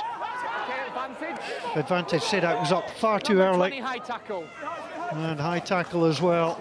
As that's just knocked away by Mercer. He's taking the penalty effectively. Sometimes standoffs just like, look, we'll take the penalty. Yeah, I think he's tried to go into the depths of his inner Finn Russell there and try something magic, but just not came off at his boot right there. But the advantage was there. You can have a shot, and I think he's tried the cross-field kick and it's just not came off there. But you know, the advantage is still there for them to play. They kick into the corner and they try and set up the platform again. Okay. Time off. 2 and 13 substitutions. More changes coming for Heriot's. Michael Linus is going to come off, and so too is now Godsmark. So 23 and 17, Gary Strain is on. And Bobby Kay wears 23. Corgi, is it 1 or is it 2? There's 2 on the card. Are you sure it's not a bad one? Oh no. Just hang on. I think there's been some confusion with the numbers that have been given in by Heriot's for the changes. And they're trying to decide what is going on. Okay, right. Thank you very much, fellas. Sorry about that. Just hold the thrower a second there, Toddy. Yeah, we are now. Time on, please. So Chris Keane is off, not Michael Linus. Chris Keane is the prop. It's taken well at the tail. Okay, it's off the mark. Once! Coming round was Gary Strain immediately.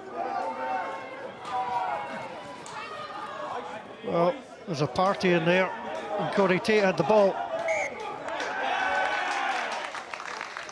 Simply wasn't coming back in time, and Heriot's will take the scrum down. Strain and Sadak in that defensive maul. You can see Sadak just managed to get his hands. He's swimming forward and legally swimming forward in the maul, getting his hands round it and just putting a bit of pressure. Swan was trying with all his might to get the ball out of the maul, but Sadak doing really, really well defensively. And again, once you disrupt that attacking maul and get it dislodged, it's so much easier to try and defend, and the attacking team can't get the continuity again. Duncan Munn's day is done. Scott Robeson comes on. Just stay straight. He's going to watch it. And Boroughmuir changes now. Okay, time on, please, Graham. Number 6, Gregor Brown, is come off to be replaced by Crouch. Gregor Brown's wandered off the field of play. It looks like Ewan Stewart is on, confirmed by the PA announcer. Number 13, Duncan Mann, is come off to be replaced by number 22,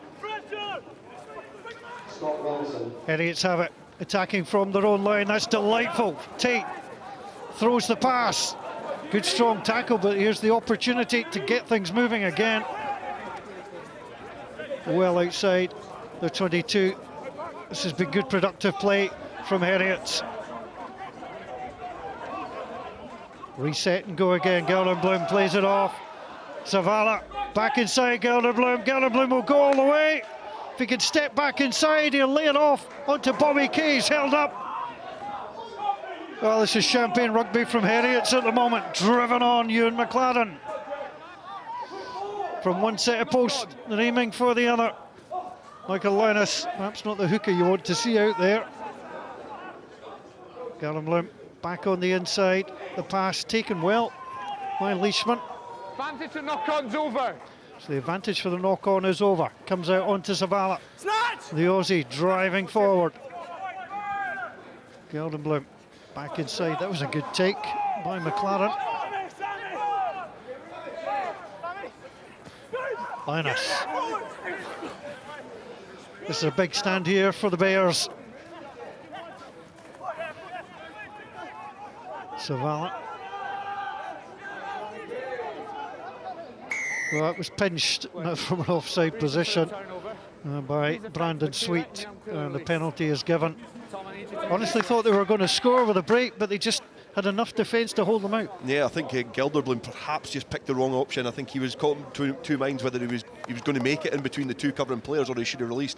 And I think he should have released Bobby Kay. And he had more of a chance to try and go for the corner, but the break from Zavala was excellent. And you can see his rugby league background in that. Just even the way that he stops with the ball and then sizes up his options. He's came on, slotted in at fullback, but you'll see him start to drift in at fly half as well. So, Heriot's have that balance in open play. I know. Was it the cramp that got you? Well, he moves well, Charlie Zavala. There's Gelderblom. Quite a lot of the boys in here. If he just popped the head down there, I thought it was on. Certainly from this angle, player obviously sees it from a different perspective. But it's what you want to see, Ewan McLaren, big 18, getting in there, providing the support as well. Things never change. Yeah, definitely. I think even when Bobby Kay went cut back inside, there's almost, it was quite congested, and he felt he had to move. And that should, if you're in behind the line, there was 3 attacking players, 2 defensive players, you should be going in for a score. But the covering defence from Boroughmuir are really good. They didn't commit too early. They managed to force the attacker into making the option, so they could then attack the attacking player there. So good defensive work from Boroughmuir. Elected for the scrum. Okay. Chris Anderson will replace Brandon Sweet, the man who gave away the penalty. Time stays off. So I didn't realise there's a player getting strapped here. There will be a scrum. Brandon Sweet prop forward. To me, he's got the build of a back row player, but he holds his own.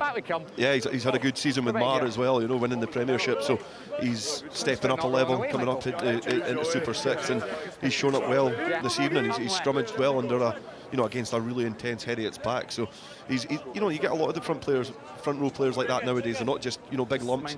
They need to get about the tark and put their shift in. Crouch. Hope you're enjoying all the action from Meggetland. Heriots with a try bonus achieved after 51 minutes. The Bears scoring either side of half-time to get themselves back in it. But they're under pressure again. Man plays on the inside. Wilson looking to get in on the support.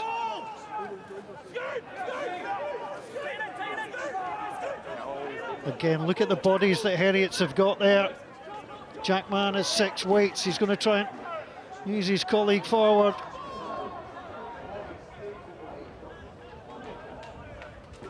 Linus waits and comes to Sedak. Sedak trying to drive his way over the line again with a recycle. Back it comes onto Zavala. Zavala out wide onto Bobby Kay. Kay and a man out wide, couldn't find him. Boroughmuir thought they'd got the turnover, but they haven't. It's back inside. It's well worked once again. Jackman. Gelderblom. Oh, it's a lovely little pass on the inside, bringing in Blaine. Heriots continue to go. Sedak again, spotted the gap. Sent to ground. Boroughmuir trying to jackal. His body's flying everywhere. As the referee decides, there's a knock-on by Heriots, and that Boroughmuir defence survives again. Yeah, backs to the wall stuff there from Boroughmuir, because Heriots keep knocking at the door, but defensively getting back into position, making sure that they're there and all the gaps are plugged, and managing to force the error. Because once the team keeps attacking, they get frustrated. They get, they get more anxious that they're not going to get over the line, and it forces these errors. And Heriots just guilty of knocking the ball on there. You okay? So Heriots will be pleased with the fact they've got a try bonus. That's 2 matches played in the sprint series, 2 try bonuses. Time off for some treatment. Boroughmuir 17-0 down, got back to 17-10, but that Ross Jones try really just took the wind out of them, and they've taken a little while to build back.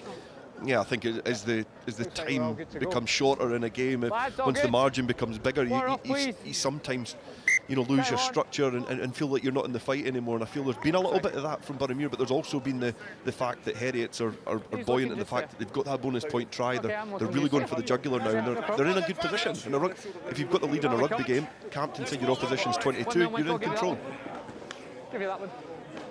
Heriot's next fixture will be against the Ayrshire Bulls. That's next Saturday. It's the later of the Saturday kickoffs at 4:30.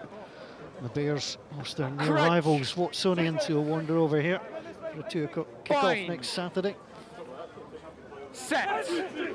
Next week on FreeSports, Southern Knights against Stirling County. McCallum. Tackle! Scored a good try from distance last week, but there was no way through. Yeah, sorry, Ian. Swan pulls it back onto Mercer. And Mercer's kick not particularly deep, but he was under pressure. He's had a couple of attempts like that off his boot where he won't be too happy with the connection, but you're under a lot of pressure, and especially you can start to see on the far side the wind is really picking up in that corner. Just at the corner of the screen you can see that Boroughmuir Bears flag going straight into the face of Mercer, so it's going to be a challenging clearance kick, and it gets in the head of these 10s as well. Jed.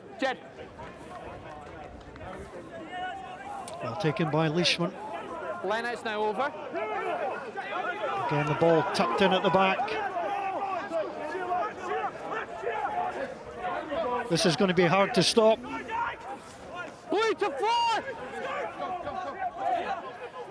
Couple of metres short. Desperate defence called for. Sadak tries to find his way through. Well held up by Hamish Bain. Out it comes onto Dean. There's the backflip pass. And there is the try. Charlie Zavala watching on. Right place, right time. And Heriots look like they've sealed this one. Yeah, I think that you can see the professional influence in this game, but the pass there from Dean is instinctive. He knows exactly where his runner is. And again, when the maul doesn't come to fruition, they look to set up the target and then go wide, and that's exactly what's happened there. They've done it the first time on the stand side here. They managed to go to the opposite corner, done it again. It's textbook play from Heriots. Maul doesn't work, let's set one phase out and then let's go. And it was a well-executed try, but again, Christine at the heart of it all. The man who's played 11 times for Edinburgh, he's got 11 points for Edinburgh.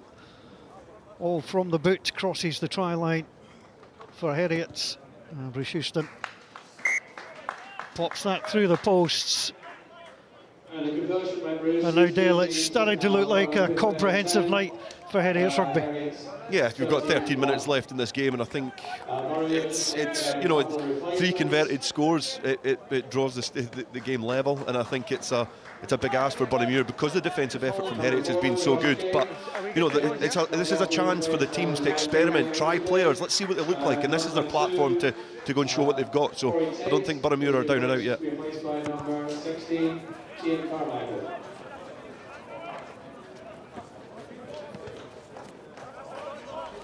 It's a long clearance again, up to the halfway line. Charlie Zavala settled in nicely.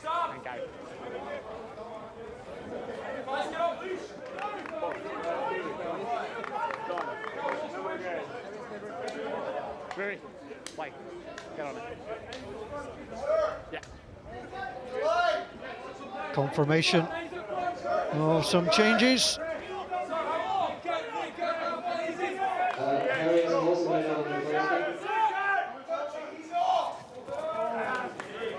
Both hookers have been changed.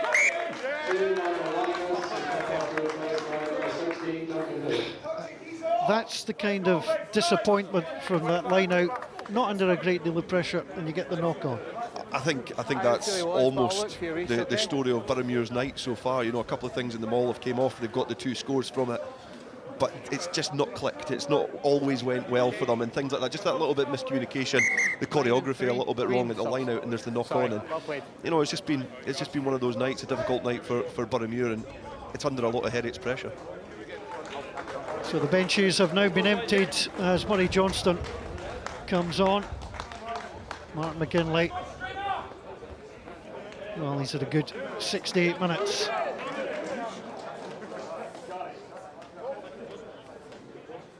Crouch. Bind.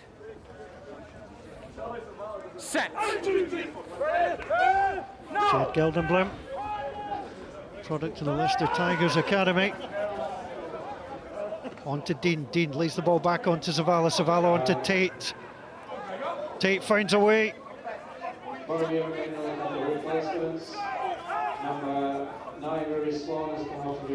Zavala. Oh, flicked that ball away nicely. Driving on is number 19, Jamie Campbell. And could be his picked.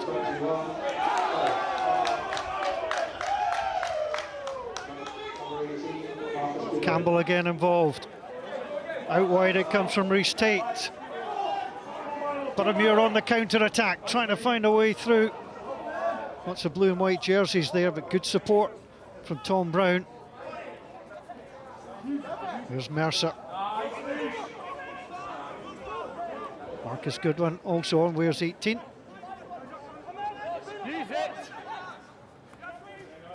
Hamish Bain straightens up and goes. Scott McGinley was behind. Scott McGinley will gather. McGinley trying to run through, needs some support. Looks to his left. Picked up by Johnston. There's the break.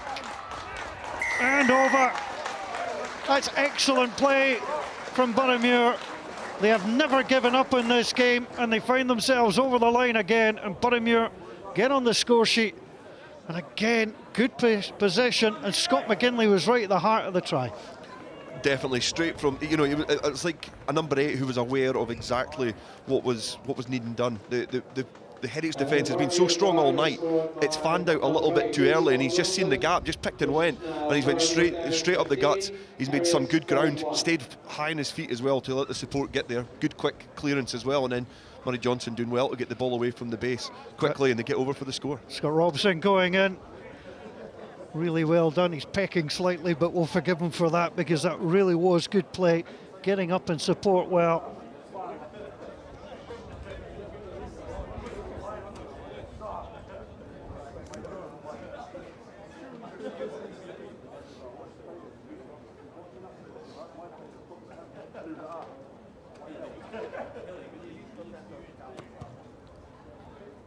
The conversion attempt pushed across the post. It's been a tricky night for kicking. And after the missed conversion, the score remains Boroughmuir Bears 15. Well, the Bears have got a bonus point to go for in terms of the try, so if they can score again, they would at least take a point out of the game. It just shows what happens. We said in the first half how dangerous Boroughmuir looked when the game got a little bit disjointed, and it took McGinley at the back of that ruck to make it disjointed, which allowed them the space out wide. So, you know, if they can they work harder to get themselves in those positions, then they're a really, really dangerous outfit. 8 minutes to play. Plenty of candidates for Dale to consider for man of the match.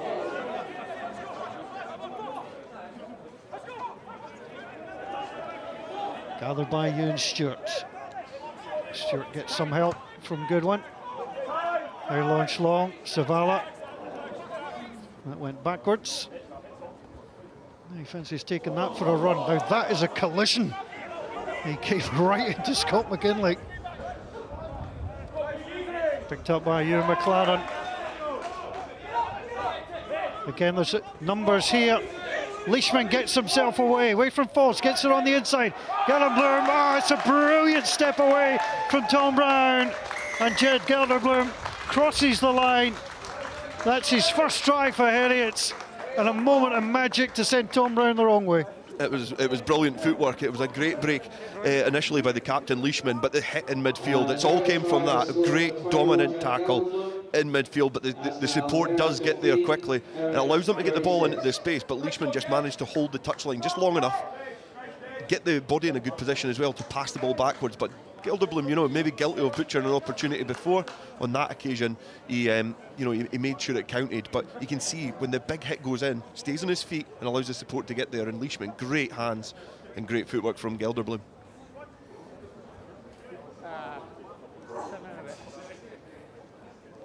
About 30 seconds.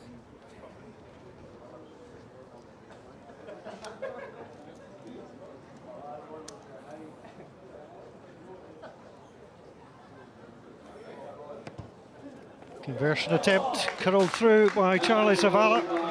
Boroughmuir nearly closing it down. Boroughmuir 15, Heriot 38.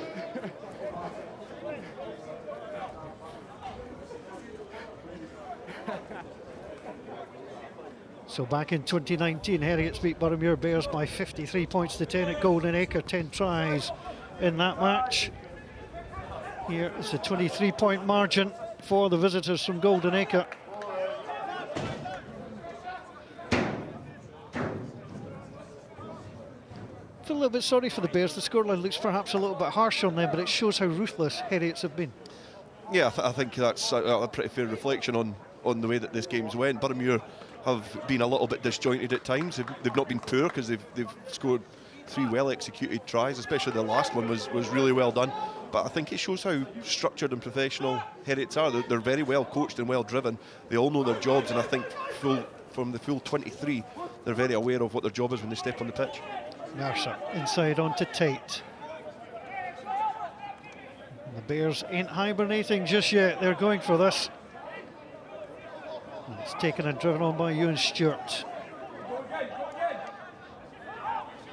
Mercer looks up. Plenty of support. Oh, that was a lovely piece of play. And now comes McCallum. McCallum gets it onto Falls. Falls will chip it through. And he's trying to find a way into the corner. That's going to be wrested up by Bobby Kay. And the decision there was that the ball was in touch. Line, please. And Heriots took it in, so it's going to be an attacking line out. Again, great counter play. Okay. Yep, you see Kay just going into touch there. Good spot from the assistant.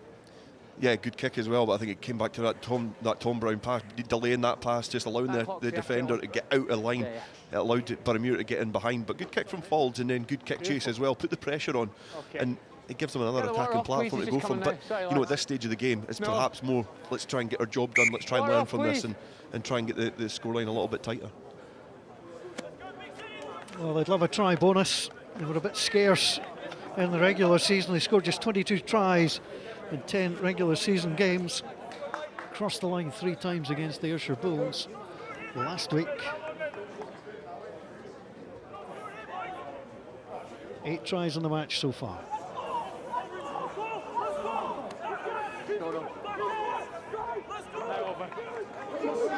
No, Gary, no! Gary. Well, they're pushing their way. The advantage is going to come. Number 18. Willie Johnston, just a yard short, flicked it up. That comes back onto Mercer. Mercer forced back. And the penalty will come. Just couldn't find a way to get that advantage there. Yeah, just infringing from the maul, just verging on offside there. The referee just picking up, I think it was Strain, who just was penalised. But Johnson just trying to have a little go. Maybe should have got it through the hands and allowed somebody a bit further out to have a little bite, but it allows them to just press the reset button. Boroughmuir go again and they'll look to hit their target. On the line, please, Heriot. Well, in the regular season, just 13 of the 33 games were decided by 10 points or more.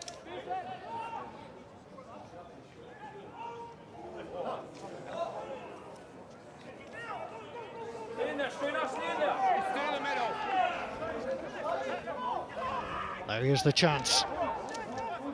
The Bears looking for a bonus point try and a losing cause. Outside by Johnston. Johnston again. Hamish Bain goes low. Picked up by the number 8, Scott McGinley. He'd be a deserved scorer. They're lining up again. The opportunity to go through. Chris Anderson.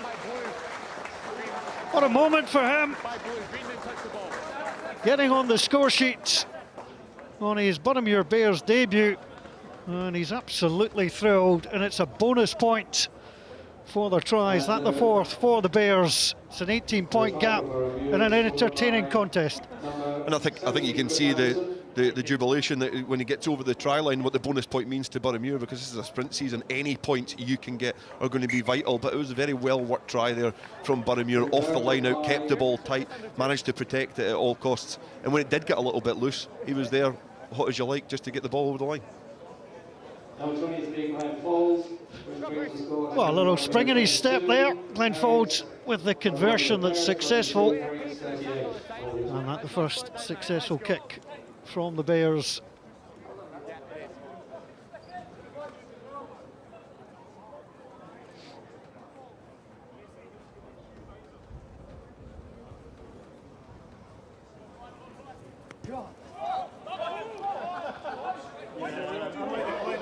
It's not textbook, that'll just be cleared. And out of play it goes. Dale, has been many good performances, but your FOSROC Super6 sprint player of the match. I think Leishman is perhaps unlucky. I think in the line-out he's been brilliant. He's set up and linked up well for some tries as well. But I think that Christine, you can't really look past him. He's got a really well-worked try. He's set up too. He's been really good in defence and attack. And you know, for a professional to come down, they're employed. It's their job. But his job specification has been done just right this evening to come back into Super 6 and have the influence that he does. So he's the FOSROC Super 6 man of the match. Final few seconds of the game.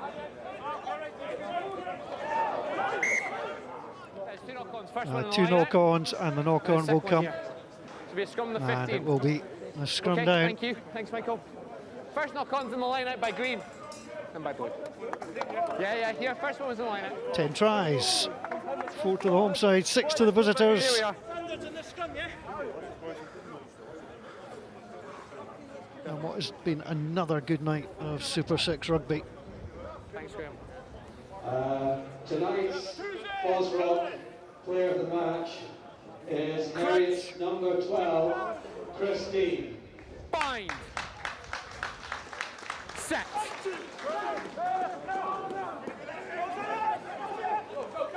That's on to Savala. Savala, a little hitch kick. He'll be taken into touch, and that should be it for the evening. And it is time up. Been a good contest between these two old Edinburgh rivals, and it's the first regular season fixture between the two that has been won by the away side. Some terrific performances from Heriot's rugby. It was a night, Dale, where their backs excelled and got the tries. Definitely, last week was all about their forwards and dominating up front, and this week it's been the backs, and they've really, you know, shown up really well. They were accurate in their passing, in their line running, off the ball. They were really good, and in defence as well. I think this victory was built on really solid defence. It gave them the confidence to attack. So excellent work from Heriot. I've been impressed with them last week, and even more so this evening. We'll hear from Lee Jones after the interval. We'll hear from the winning coach as well. But it's been a really entertaining encounter at Meggetland. The full-time scoreline of the Boroughmuir Bears 22, Heriot's Rugby 38.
Welcome back to Meggetland. It was a convincing performance for Heriot's Rugby in the end, 38 points to 22 over at Boroughmuir Bears. I'm joined by the player of the match, the captain, Rory.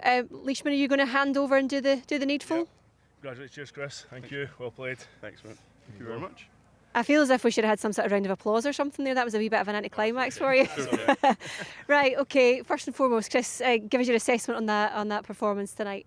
Yeah, I think overall we'll be pleased obviously with the win. I think both teams were probably a bit disappointed. It was quite a scrappy game, a lot of turnovers, good fight at the breakdown, so there'll be plenty to work on for both teams, and looking forward to next week, I guess. Yeah, exactly. It was exactly what we thought it was going to be like, an absolute dogfight at the breakdown. They made it really tricky for us, stayed in the game up until sort of 60, 70 minutes. But yeah, like Chris said, happy with the result, 10 points from 2 games, which is as much as we could ask for going into Ayrshire next week. And your thoughts on the player of the match? He's here. He was pretty good. It wasn't from the first minute. He made a few line breaks. Had to tell the boys to just expect him to make a few metres every time he got the ball. And he got rewarded with a nice try under the sticks as well. But that came off a great scrum from the forwards. So we'll take a bit of credit for that. What's it been like for you, Chris? Because I mean, obviously, first time performing part of the team. Has that been quite a smooth transition? Yeah, it's one of those things. It's obviously. It's relatively late notice in the week for the pro players, so we get told or you get asked if you want to play, and I think it's really good that everyone says they want to play rugby. Boys don't want to spend all their years just training at Edinburgh, and we want to get playing, and we want to be a part of the grassroots, and Mike's obviously very big on that, and in boys getting down, playing in the Super6 and improving their game when there's no game time at Edinburgh. But it's smooth, boys are really welcoming. I'm actually an Aki, so it's actually a tough one to play for the nails, but I actually really did enjoy it. Boys are great, and it was pleasing to get the win with them. You should maybe have whispered that in these parts, I would have thought. Is there a bit of pressure on you, do you think? Because there's an expectation, I guess, coming in as pros to hit the ground running and be at a certain standard. I guess there probably is. But I think you just got to try and fit in. We're not going out there to try and do everything we can ourselves. We've got to fit into a team at the end of the day. It's a team game, and it's about fitting into what the Heriot's coaches have put in place and what the players have put in place, and they're doing a really good job there. So it was quite an easy fit for the few of us that came down. Yeah, just on that, when you think about the thought process going into this Super6 sprint series, not easy for everyone to say. Is there a sort of a thought process in terms of how you approach games like this, especially when there's only 5 and then you obviously go into the split? Yeah, we had to come out the blocks straight away. We couldn't afford to sort of find our feet in the first few games. I think we're lucky we've done that. We've trained well. We've got 2 real tough games coming up: Ayrshire Bulls away and Watson's back up here on a Friday night as well, I think. So we're going into 2 really tough games, so it was really important we got the 2 wins to start with, going into these games with some confidence. Is it hard not to have sort of this idea in your head that these are still sort of pre-season type games? Maybe it was up until the first whistle last week, and then we pretty quickly realised it was competitive rugby again. So no, not really. Okay, still top of the table then, Chris, and I guess the bonus point potentially could come in really, really handy as well. Yeah, definitely in a short tournament I think you need to try and get as many points as possible. And especially in away matches, in any level, like getting away matches with bonus point wins is no mean feat. So really good game, and we'll definitely be pleased with the bonus point. Okay, enjoy yourself for the rest of the evening. Thank you very much for your time. We'll be hearing from the Heriot's Rugby head coach Andrew Kelly just after this short break.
Welcome back. A convincing win here at Meggetlands for Heriot's Rugby, 38 points to 22 on a windy evening in Edinburgh. I'm pleased to say I'm still joined by the man himself, Lee Jones, the former Glasgow Warriors and Scotland winger, and of course the Heriot's head coach, Andrew Kelly. Andrew, your initial assessment of that match tonight?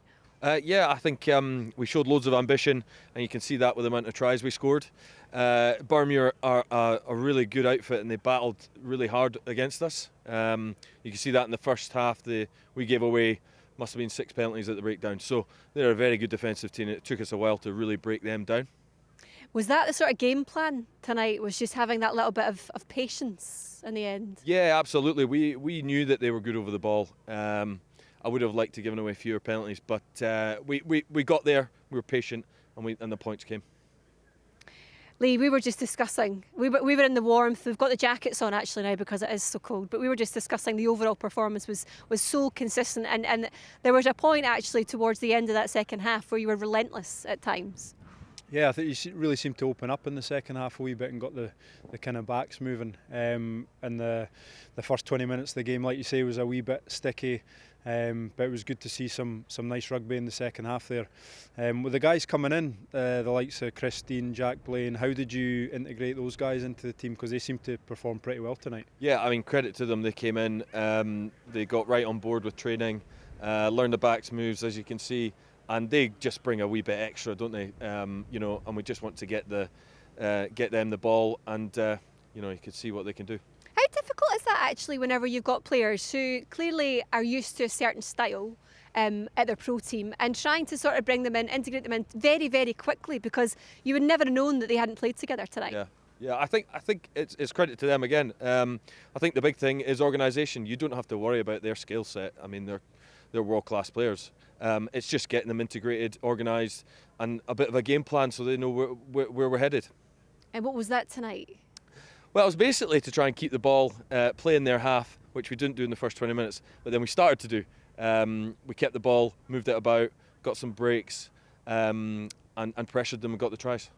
Andrew, we didn't get a chance to ask you before this game kicked off, and I think it's a really important point about this as a format and thinking about what this means in terms of the way you approach this, because this is the first time we've seen the sprint series, and I guess there's always that worry, and I was saying this to Chris a little bit earlier, that there's just still that little bit of a hangover from the pre-season matches. Yeah, I think what you're seeing is, though, both teams are willing to throw the ball around. I think defence coaches aren't too chuffed, but attack coaches are like, let's have a go, and that's what the sprint's all about. I think all teams are scoring lots of points, scoring lots of tries, and that's what we want to see. And still top of the table, and that bonus point could prove to be pretty crucial towards the end of this or the next few matches. Yeah, absolutely. We've still got quality teams to face. We're in Ayr next weekend, and they're a great outfit. I mean, they're the champions, so great challenge ahead for us. How do you approach the coaching element of it when you've only got these players for a certain number of days per week? Because that must be pretty tough to try and get across exactly what you're trying to do in such a short period of time. Yeah, I think it's great when we're winning. I think you can make small tweaks here and there.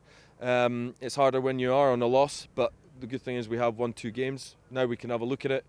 Areas in defence, we're letting in, that's 2 games, that's 8 tries, that's still a worry. So you've got to solidify our defence a wee bit, but going forward in attack, we're just going to add more now and keep moving on. Would it be fair to say that last season in particular, that consistency maybe was one of the main issues for you guys, and is that something that you're trying to look at for this season? Yeah, absolutely, and look, I think there's still some execution issues out there in the first 20 minutes. I think we came away lucky to get the points that we got. So if we play like that against Ayr, and we don't get our execution in the first 20 minutes, we could be 14 points down. So, when you're playing quality outfit, you've just got to be focused and keep yourself in the game. Okay, thank you very much for your time, Andrew. No problem. We'll let you nip off and enjoy the evening. Great to chat to you. Thank you so much for that. When we think about this, Liam, we're going to have a look at some of these tries in just a second. But overall, it was a pretty convincing performance. Yeah, I think, like we say, to begin with. Bit of a slow start. Both teams the battle was really at the breakdown, but the game really came to life. And Heriot's obviously picking up the win contributed a lot to that with some great scores. But Boroughmuir got over the line a few times themselves, and they came in right out from half time, and Rhys Tate. We spoke about before the match that we were interested and we were looking forward to watching Rhys Tate, and he performed tonight, didn't he? Yeah, and really good for him as a captain, a real captain's try to come out in that second half and get himself over, which, you know, the game was still in the balance then, and you're thinking, right, Boroughmuir have came out and a really good start to the second half, and the game kind of could have went either way from there, but then, you know, Heriot's really got a grip on things and managed to kind of play a bit more expansively. I'm just interested in the Rhys Tate side of it, because what are you thinking if you're a young player like that, and this is a pathway for you potentially to pro rugby? Is that what's going through his head? Yeah, definitely. Like we said, he's came off the back of the under-20s with Scotland, so that's great for him to get game time. As a young player, the most important thing is to get game time, and this is a platform that allows him to play whereas potentially no other opportunities at the moment. Coming off the back of the Six Nations, he's now into a Super6 season, the sprint season, and he's captaining the side as well, so there's a bit of responsibility on his shoulders. He's got a chance to improve his leadership skills, which are obviously good, and just a chance to play rugby. When you're younger, the chance to play rugby is the main thing, and get games under your belt and really improve your game.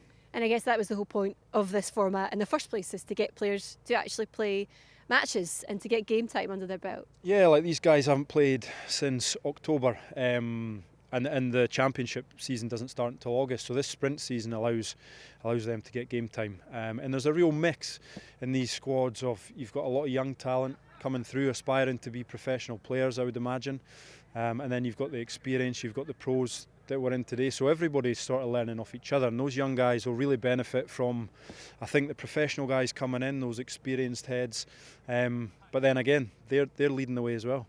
They are indeed. Right, Heriot's came back and assured themselves, I guess, on this match. This was Ross Jones' try. Yeah, Christine was heavily involved in this one as well, and you can see it's a repetitive back play that they're using, and they're using Chris as a first receiver, and just the ability there. I think the ball goes through 3 sets of hands, and it's nice and straight. They're fixing defenders. Good pass from Bruce Houston, and then Gregor Tate. Lovely pass for Ross Jones to finish. And it looks easy, but under pressure, especially on the line there, just showing soft hands and the ability to put the ball into the space and where it needs to be. And Ross Jones has got the fairly easy job of touching down. I think by that point, I don't know about you, but I was just starting to get the impression they were just in such a rhythm and such a groove. Yeah, they really found that, and like we're only the second game into the sprint series, so they'll be pretty pleased with that. And Stuart Edwards coming in as backs coach for Heriot. Yeah, what impact do you think he's made? Because I heard, actually, I think it was Rory who was talking about him. We both listened to the same podcast where he was having a little chat, and he was waxing lyrical just about how much he'd improved things or added to things. Yeah, and he knows the club well. He's played at Heriot's throughout the years, and then he played Super6 last season and retired at the end, so it's probably been quite an easy or smooth transition for him, but in terms of the coaching stuff, like you could see a lot of the backs plays there, that's probably a lot down to Stuart, so it was so far so good for him, and for them to pick up 2 wins in the first 2 games is a really strong start. Okay, and then this try from Charlie Savala coming off the bench, I guess showing what sort of strength they have in this squad in general. Yeah, he'd have been keen to impress off the bench as well, and I was saying to you earlier on, I wonder if it's that man again, Christine, but I wonder if Charlie had if he had a wee word in his ear, maybe just in the build-up. But again, Chris at first receiver pulls that ball back, and there's 3 of them that could probably score there, but it's a good show of the ball by Charlie, and he's managed to go in, and he looked like he was keen to impress when he came off the bench. Not that I'm suggesting in any way that you know what it's like to come off the bench in a lot of games, right? But what was that like whenever you've been sitting for a while, you're obviously warming up, but you're trying to sort of get into the rhythm of the game, you're trying to get up to speed with it. How tricky is that to do? Yeah, like there. In games like this in particular, you know? In particular for him coming in as well, from a different environment, like Chris was saying earlier, late in the week. It can be tough, but you could see when you're coming off the bench, you just really want to get your hands on the ball. He'll have had a keen eye. The position he plays as a 10, he'll have been watching the game and trying to figure out, you know, where there's potentially space and where he can make an impact. So for him to come off the bench and get his hands on the ball early it'd be important for him, have a couple of touches and then to get over for a try. He's obviously done pretty well in that sense as well. How do you retain that level of focus? And I guess that was also something that we've seen tonight from Heriot's in particular, was that ability to stay sort of in the groove of it and not allow themselves to think to themselves, right, okay, you know, this game's won. Yeah, and that must be quite a hard thing to do. Yeah, definitely, and I think Boroughmuir made it tough for them. They struck back with a couple of scores, but I think there was a real sort of purple patch for Heriot. You know, just midway through that second half where they just got too far ahead. And that's where the best teams, and if you're going to be successful and you're going to win, then when you've got kind of that foot on the throat, you have to convert that into points. And I think, you know, chatting, Andy last week had said that they were inaccurate a wee bit against the Knights, even though they came away with the win. So I think they'll be a bit more pleased with the accuracy there. We've seen it in those tries. The ability to put points on the board was important, and then they obviously picked up the bonus point as well, which is a huge thing. Well, that's what I was going to say. Actually, we can have a look at their final try, Scott Robson, and I guess that bonus point for them as well, just making sure that they're still in and around that table. Yeah, that was a great pick through the middle by Scott McGinley, and then they've recycled ball quick. Tom Brown putting a good pass there for Scott Robson to go over. So it was late in the game for Boroughmuir, but they'll be pleased. Like you say, to pick up that losing bonus point is huge for the losing bonus point. Yeah, and they got one last week as well against Ayr. So you know, in this short period of games, when there's only 5 games before the league splits, those bonus points could prove vital when it comes down to, you know, counting it up at the end of the 5 matches. We're getting blown about like mads here at Meggetland in Edinburgh, and we're supposed to be. This is a part of this again is about summer rugby and encouraging people to come out. Do you think do you think it's cutting through to supporters, this format yet, or is it too early to say? Yeah, no, I think it should be, because we've seen the way the championship was last year and the rugby that was on show, and there's that sort of different element of the fact that, like you say, we're playing when the weather's better. We've got the spring series and then we go into late summer as well, so it helps the game. Like, we've got a dry pitch out here. The conditions, even though it was pretty cold, but they were good, weren't they? It was a beautiful evening for rugby, apart from it being a bit blowy and a bit cold. And it makes a huge difference to the spectacle. And the fact that these matches are all streamed and there's matches on TV allows people to see the product for what it is, and hopefully support some of especially the young guys coming through, and it shows some real talent within the game in Scotland. Shall we have a look at this final try? Actually, this is Jed Gelderblom's last try of the evening. Again, another player coming off the bench and trying to say, potentially, look at me for next week. Yeah, and he did well last week as well off the bench, and it's just the kind of classic scrum half inside support line, but he showed good footwork as well off his left foot there to beat the last man. So off the bench, he'll be pleased with that as well, to really have an impact. And then that score kind of just took it too far for Heriot's in the end.